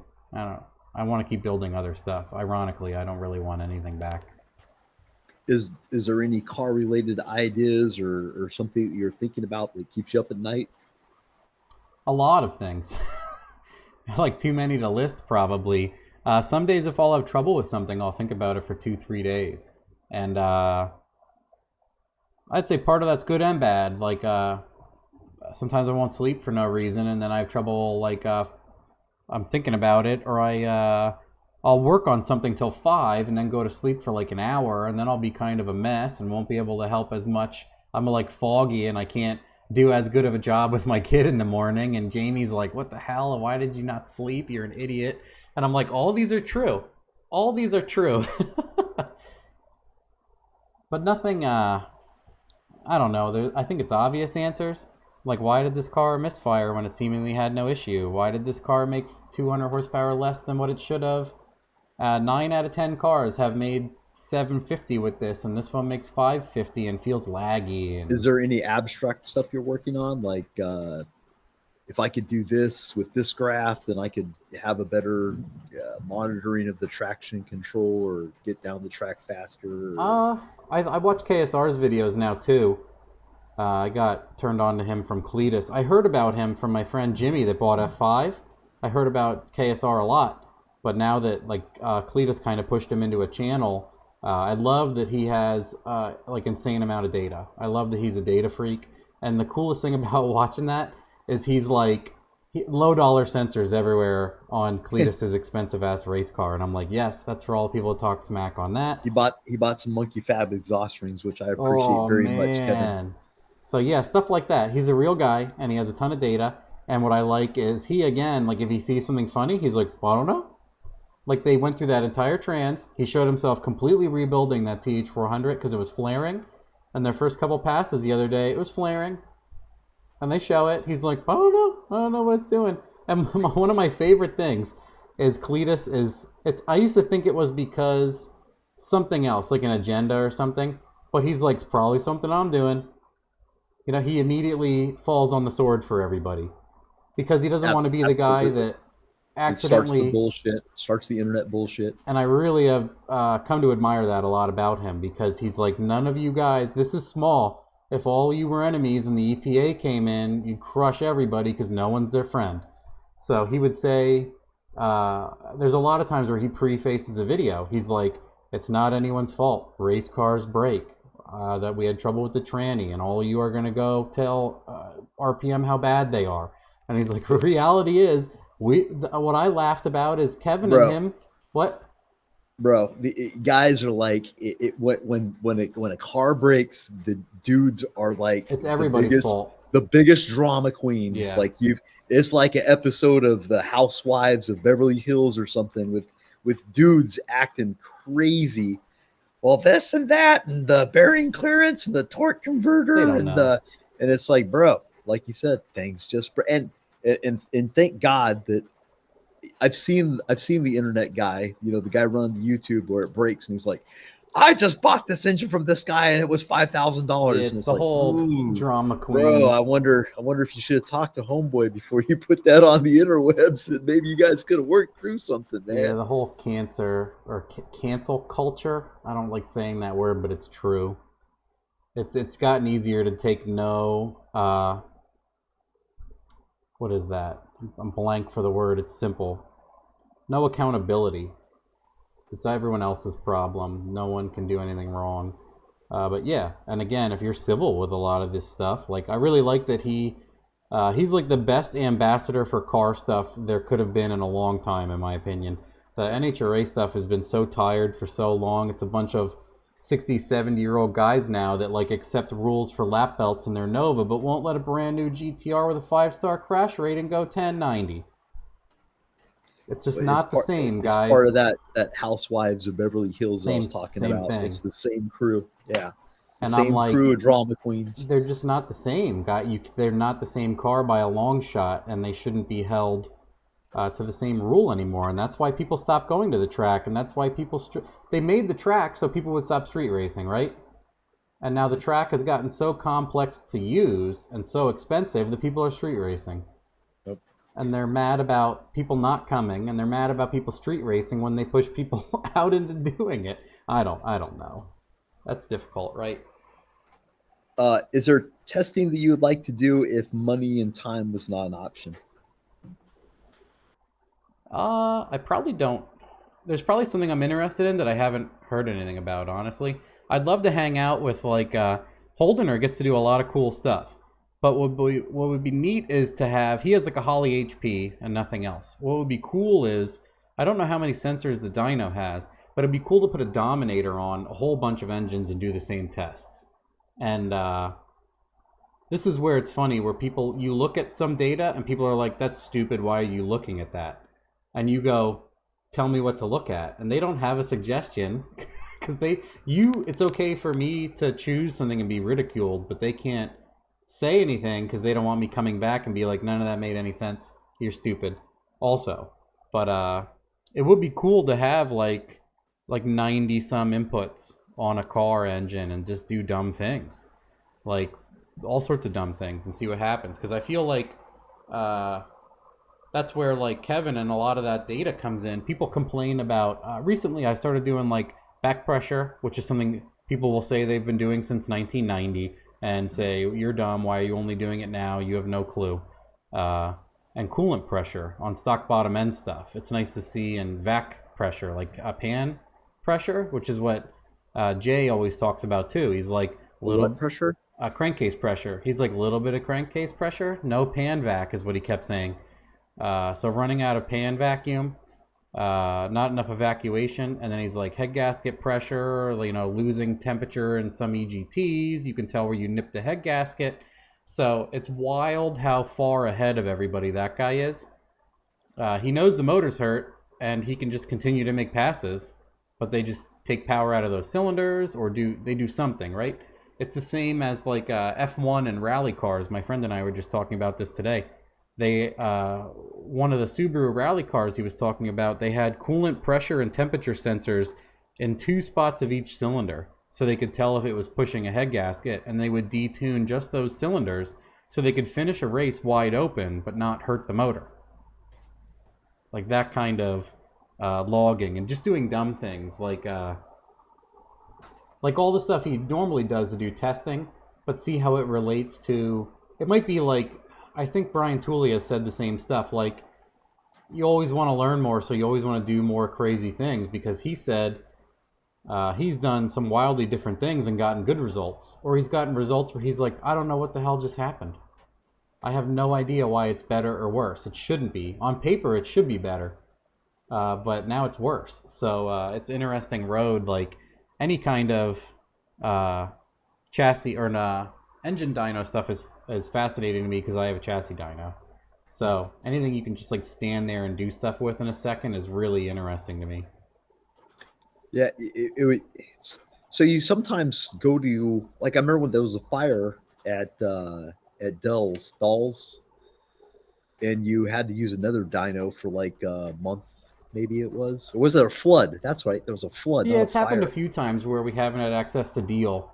Is the other dyno a loaded dyno, or yes, is it? It's the same. It's a DynoJet 224, which means it has a single roller, 24-inch diameter. It's in the floor, but it uses the new software, and it has an eddy brake, an electric eddy current, like resistance, or whatever you want to call that for people. It has a load cell. Do you like? I know you're used to just the rolling resistance. Yeah, I would love. Troy and I have been talking about it, because this one was damaged so many times, and recently from the fire and flooding and everything else, insurance agreed to pay for a new one or upgrade it or whatever. I don't know all the details. That's Troy. I shouldn't say anything, but we're going to get a new stack, and a new stack is what everything plugs into, and it has the weather station and the remotes plug into it and tack signals and everything. DynoJet even has something really fancy now where it adds OBD2 plug to the stack. So the stack has like a big serial box, and it has serial connections, not Lucky Charms. Right. Just for people that might say dumb shit. So you can continually add and remove physical features, or if like the tack box goes bad, you can swap it out with a working one, because everything's in a giant parallel circuit. And one of the things they have in the upgraded stack is an OBD2 port. So imagine just plugging in an OBD2 port and getting 32 points of data with a dyno pull. IAT, coolant, RPM without a disgusting ugly tack pickup, like everything. And then you can overlay. Yeah, imagine that. So that's awesome. And then I would, every now and then I've gotten uh, some negative feedback about like the car. Like I have a car on and it does like a 1 second dyno pull and it's not realistic. And I'm like, I know that, but this is a dyno I get to use for free, essentially. And I'm not going to yell at Troy to be like, we need a load cell. A guy on the internet's mad, you know. But also it's your tool, right? Like you know that tool. Yes, I Like know. Yes, 90. it doesn't matter that it's a second spin up. You've been down that road. You understand that I've been path. using that and cars and stuff for 15 years, so yeah, I have a pretty good idea of. And then the funny thing is it's like a clock every time. So if you have like a 3,000 to 3,300 pound Fox and it makes this much power, it's gonna go this mile an hour. It's if it makes this much on my dyno, it's gonna go this fast. And that model is 100% accurate every time. So it's hard to dispute that because people talk about numbers and all sorts of stuff, and people say DynoJet reads so high, and I'm like, it doesn't matter what it reads as long as it's consistent, right? well, the big thing is when I compare with other people, it makes what they make, and then at mile an hour is what it says it makes. So how the hell is it wrong? Where is it wrong on any of this? You can change it to llama powers and it would make no difference. And then you're still just calibrating an engine to go down a track. It has a weather station. Power.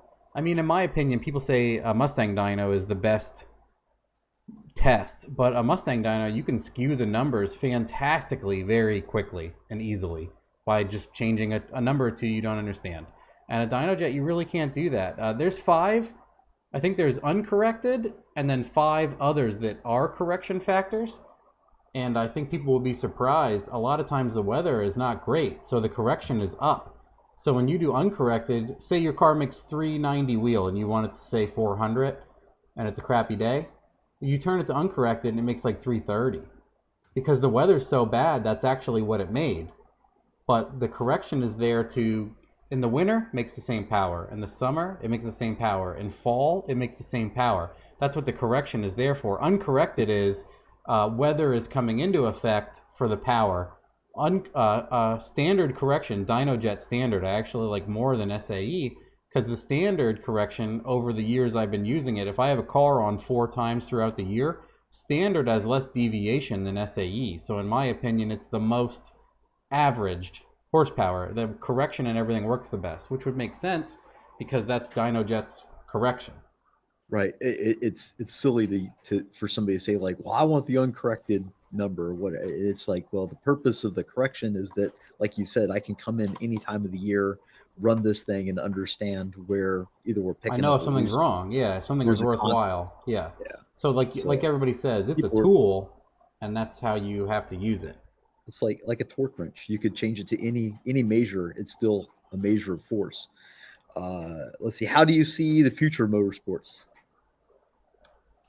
Mostly electric, in my opinion, and I think it would be awesome. Obviously, like internal combustion engine is cool and everything else, but I think it's still going to be a thing, but it's going to be a smaller thing. I think once standalone controllers for like Tesla motors start to become a big thing, people are going to jump all over it. Even people that say they never would are going to do it. I think hydrogen, I think that hydrogen has a place that they can build. They're basically, from what I understand, they're basically combustion engines, but they're using hydrogen as a fuel. And I don't know if it works like a diesel, if it's like a compression combustion, or if it's spark. I'm not sure what's going on, but I caught something on the internet.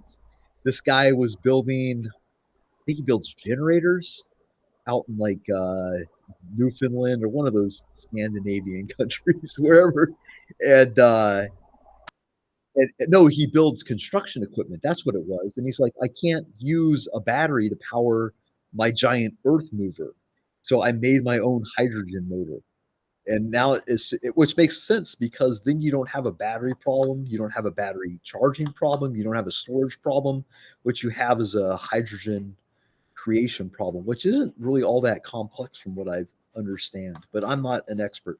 I just thought that the hydrogen thing was neat. And I didn't know if you've heard about it.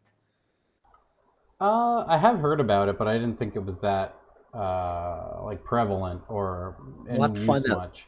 Video and send you the link. It was pretty impressive. Yeah, I'll have to watch it. But I think there's so much safety stuff now. Like I keep saying, you can't even race because everyone's all about safety and over safety and safety is important. And I think there's a lot of that is cut down with some sort of certified electric. Obviously, electric, people really suck at wiring everything, so there's a potential to be an issue there.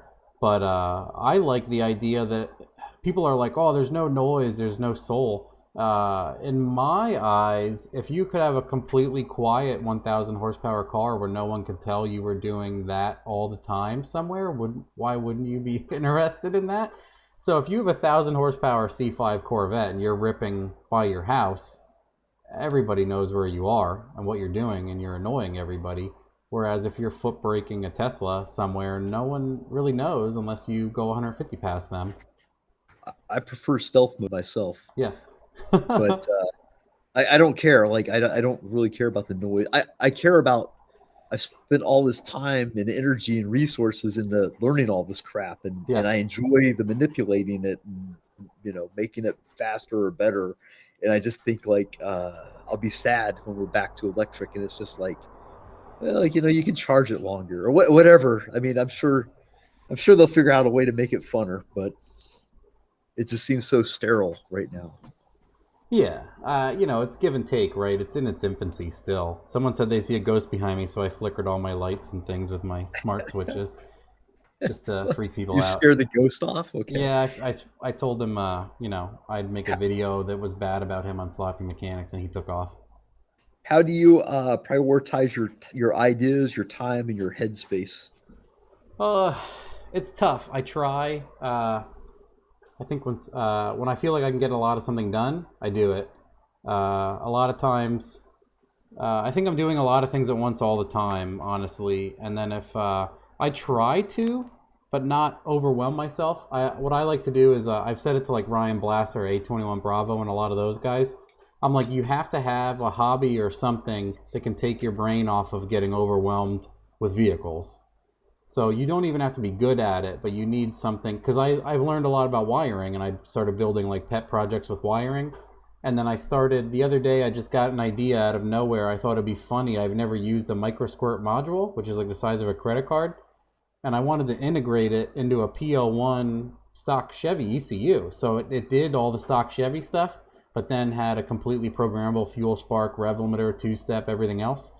But it would still like do everything else. Like you could take a 99 Silverado and put the ECU in it, but it would have like Honda. It would have a programmable live part that has wideband input and everything, and then it would have all the stock functions like AC, dash, transmission, all the other stuff. And I'm like, yeah, this would be cool. It'll challenge my brain, and I'll think, and I'll get to do something that's not huge and visible and whatever. And if it does well, I can show people. It'll be funny. And part of me was like, this is kind of frustrating also. So I took a bandsaw and cut the motherboard off at the connectors. And then I just double-sided taped the micro squirt and I'm starting to go right to the pins. I'm like, this is way easier. And people were like, I was posting about it on Sloppy Private, and they're like, weren't you going to do an integration? And I'm like, yeah, but it looked really complex, and I just want to get this done. So there's other people on there. And like, no offense to them, but they're taking on a large project and they set it aside for a long time. And I'm like, I don't want to do that. I saw myself quickly coming to stalling out on it. And I'm like, you know, it'd be funny is if I Milwaukee saw this whole thing off and start from the pins only. Because the pin only knowledge and getting it working with less complexity will get you on your feet faster than trying to do, it'll burn you out to try to do the entire crazy integration, in my opinion. All I heard was like blah blah blah blah. Yeah, I was trying to follow you. I was nodding my head like I understand, but it's way out of my league. People want the questions. Are we done yet? The one question I had left was the dial boost. So what, are we selling dial boost now, or what's the deal? I'm trying to work out if I want to. I'm trying to work out what's cost effective and what people like and what they want. Because sometimes people don't know what they want until you show them, and they're like, I want that. So I'm working out now. The biggest cost concern to making it affordable, unless people want to spend $200 on it, that makes it different, right? Because there's a way I would build it, and that's what makes it. I feel like it's the best for people to use, and it gives you the best tactile feel. And it's an expensive dial. It's AEM dial is like $30. Yeah. So, but I really like it. But does anyone else care? do people want that also? Do they want it just because I like it? They would be fine with a $5 one. I don't know, because that would significantly change the price. They're hard to get too. Like no one ships them. Like So I picked up a dial, the AEM one that you're talking about, yeah, because in my mind I was thinking like this thing just puts out voltage, just 0 to it's 5 literally a volts. 5 volt sensor input, and then what you Right. do is you can do anything in Holly. You scale that input to offset or create output designated by the dial. Yes. Any number of things. You can customize it, and you can If do. if it's this voltage, then use this chart for Yeah, reference. a good. Once I started explaining how I did it on Justin Kramer's car, everyone was like, "Wow, I want that." Because the other really attractive thing about it is the computer is just like this thing, like the computer's doing its thing, right? And what's really nice is to have a physical knob that gives you physical power over the tires. So that's attractive for people that are like, So not to like, what I was thinking with it was like use it for because you have 11 settings, right? correct. So I don't know if I'm even close to being on point, but I was like, you know what I could do is I could set up a traction control strategy and use it for like maybe a percentage of slip or something to Yes. do something with the boost or maybe the timing. That's why it And comes I with two could faces. The one it's a trim pot. right, So a lot of more expensive systems, they just have all these dials. So on a decent day, this tune-up goes a 10-0. So then what you have is one of them's traction control, and you can make it more or less aggressive, right? right, So the 0 point and then 5 up and down instead of a 0 to 11. Well, it's 6 up and down. I forget how it is, but you can turn it up and down. And you can right. see, like, so you can do overall boost amount, boost ramp, and then a bunch of other things, traction control. So if someone in front of you spins, you can turn your ramp longer and your boost down immediately while you're idling before you hit the burnout. So yeah, once you start telling people that, they're like their brain is like you don't know you can do it till you see someone do it kind of thing, and that's like one of the biggest struggles with a standalone, I think. So yeah, Yeah. you could implement traction control and turn it up and down. And Easy. and you can still use the other ones for like say to control your boost solenoid. So like say let's say I want to put or valet mode. I could set it up for this dial and only Yeah, my 100%. throttle bottle will only open 5% or something like that. I don't know. Yeah. But and I started looking at the software, I was like, oh, it's if you can think of it almost, you could implement it. Yes. That's the biggest thing. That's the biggest thing to get into people's heads, I think, when they know enough about HB tuners and they have to bend rules and live within them, and then you give them a standalone and you're like, do whatever the hell you want, and they're like, well, I don't know what I want to do, like, I don't know what to do with this freedom. and then I'm like, well, we did a boost by mile an hour strategy and we offset it with this dial in your dash, and people that don't want to screw with that stuff at all are like, me want spin dial. And I'm like, of course, I want to also. I don't want to mess with all this stuff. Of course. So, like on Justin Kramer's, what I showed was, because he has a 4 port, so the dynamic range is really wide on those. And in the middle, they get really like 5%, like 5 pounds of boost sometimes, or 1% 5 pounds. So what you can do is, the dial, you can make a 0 on the dial is 0 on the boost controller, and 11 is 100% on the boost controller.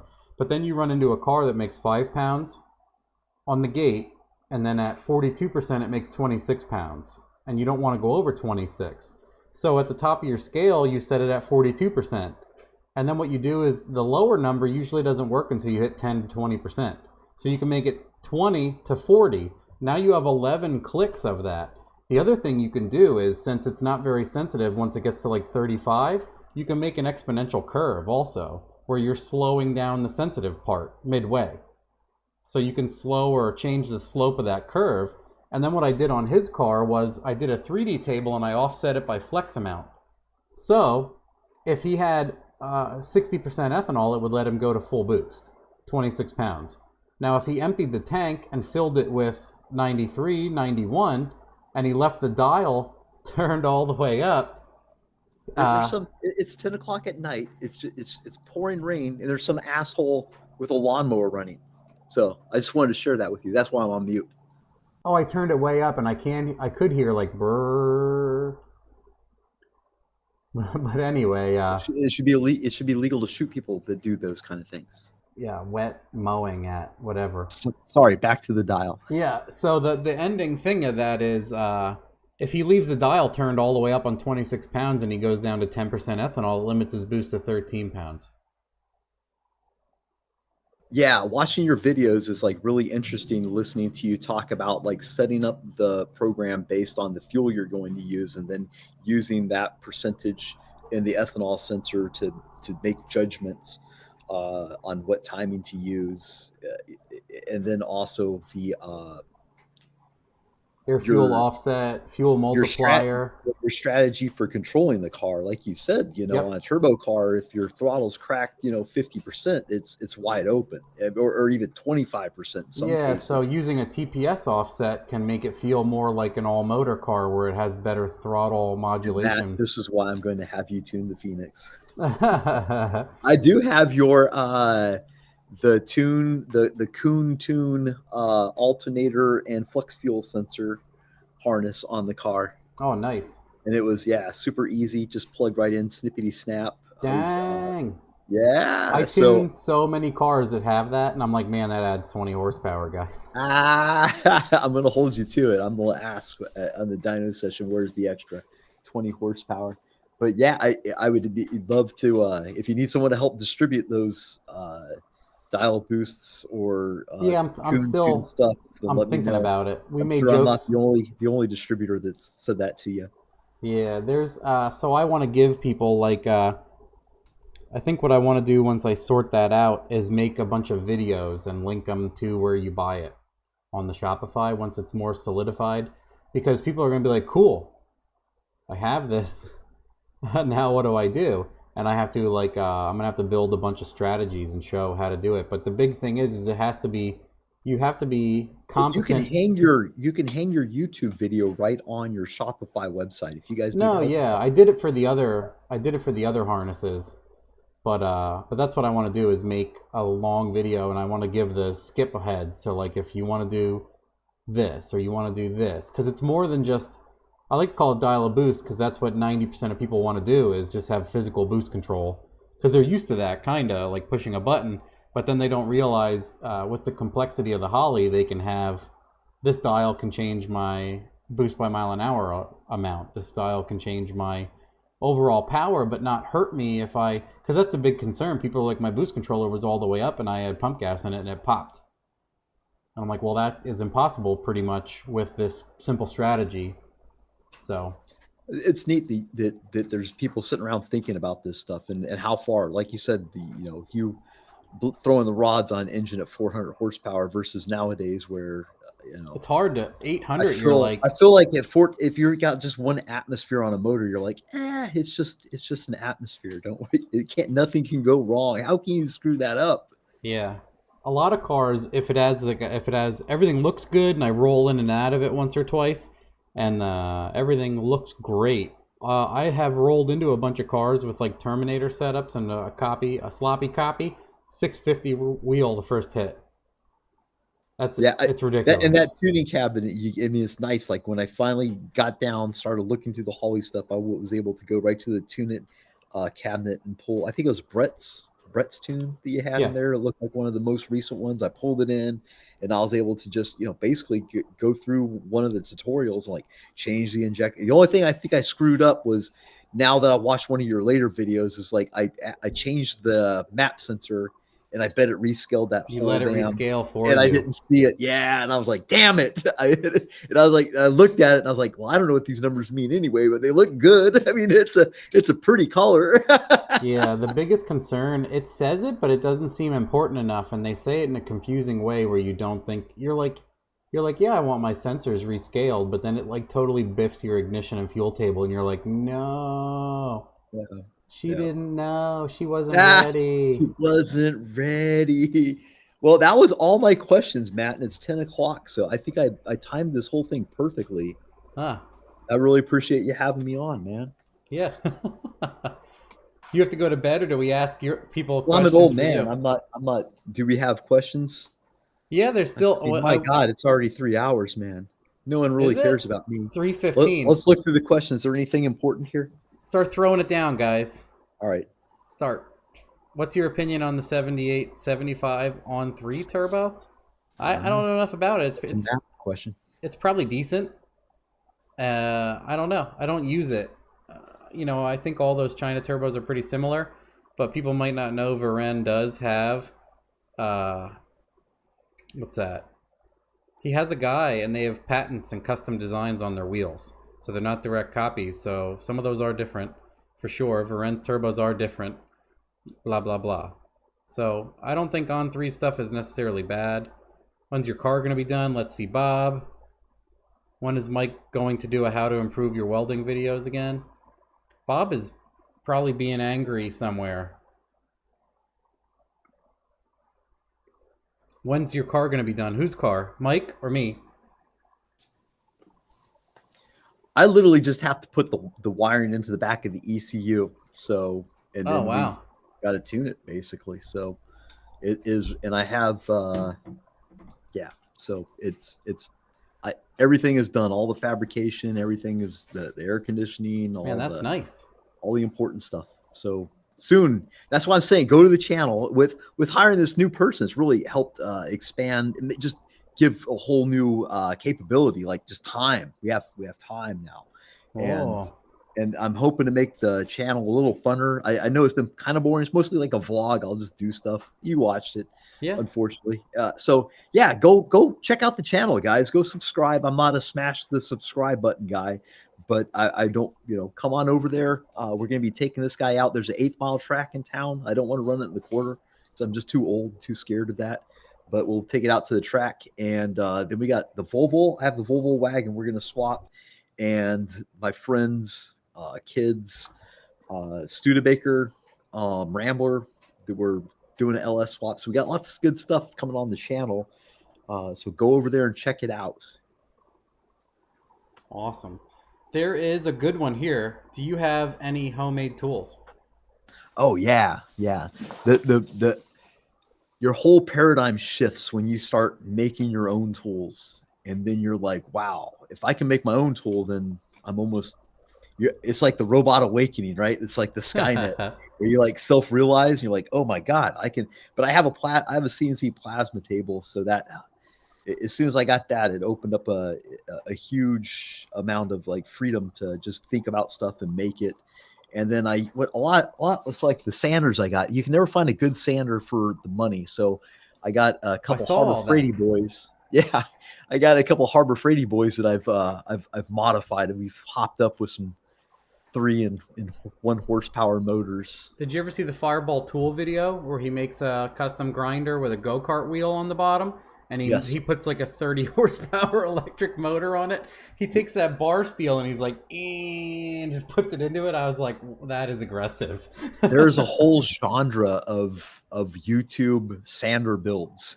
So if you got the time and there's just, you can go down to, Northern Tool and get all the bearings and stuff you need. So, and there's like the Harbor Freight 300 horsepower motor, you get that. I think you pay an extra $90 and you can get it's not even 90. It's like the motor's like 120. And I think for like $30 you can get an extended warranty. So by the time all the metal grinding dust fills it up and it burns to the ground, you just take it back, and they're happy. And I told them that I'm like, I'm not using this motor for what it's intended for, and it just dies. Will you guys still want to sell me the warranty? And the lady's like, absolutely. Yeah, they don't. They're and people wonder why they do so well. I'm like, man, they're just. I like to play a game at Harbor Freight called Do I Own It? What's quick ones are you going to add on to the shop? What's your favorite misuse of a tool? Oh, it's funny. My what I mostly misuse my tool for is the same thing Cameron was talking about last week. I use the bottom of the hammer, and it's It's all split. Mine are too. I hit stuff with the bottom of the hammer. It's like one of the best. That's what a hammer's for, hitting stuff with the butt of it. Yes. So the whole bottom of this thing has just been it's been sanded and resanded, and just I think it was like, it used to be like, say, this long, and now it's just a nub, but I use it for everything. And this is just like last time I said my favorite, my gold hammer. And then Potato here is at the end. He does the most Oh, no. fantastic off hip. Yeah. What's the most interesting thing you've built as Monkey Fab? Maybe a tough one. I enjoy building anything. Mostly I'll spend my time working on my car and get jammed up and then think to myself, if there was only X, then we could, get around this problem. And then I get to go sit down with the CAD software and start drawing stuff. And then I get to 3D print it and see that if it's actually doing what I want it to do. And then it's off to my engineer guy that will do the fancy drawings with the pointy things and numbers. So I enjoy that process of making stuff. I really do. Although I'm horrible with CAD, but I'm having to learn. That's one of those things that people assume that I'm just know how to do, and I've never touched it and would be totally lost if I opened it. You'd be fine. I know Ackerman got a plasma table that you can swap the bit with a CNC cutter to do wood and whatnot. Everything he has now has custom brackets with the W in it and everything, and I'm like, right. Oh, who made that? And he's like, some asshole. He's such a good sport. I would say this whole plasma table was back in the late 2000s, 2008ish. And I was trying to build a turbo Honda, and I was spending so much money on flanges. Every flange was $20. And back then that was a lot of money to me. And then it had to be shipped. So there's another $5. It's every time I need a flange, it's $25. And it's if I had this thing, I could just do it myself. And that's kind of what got me into it.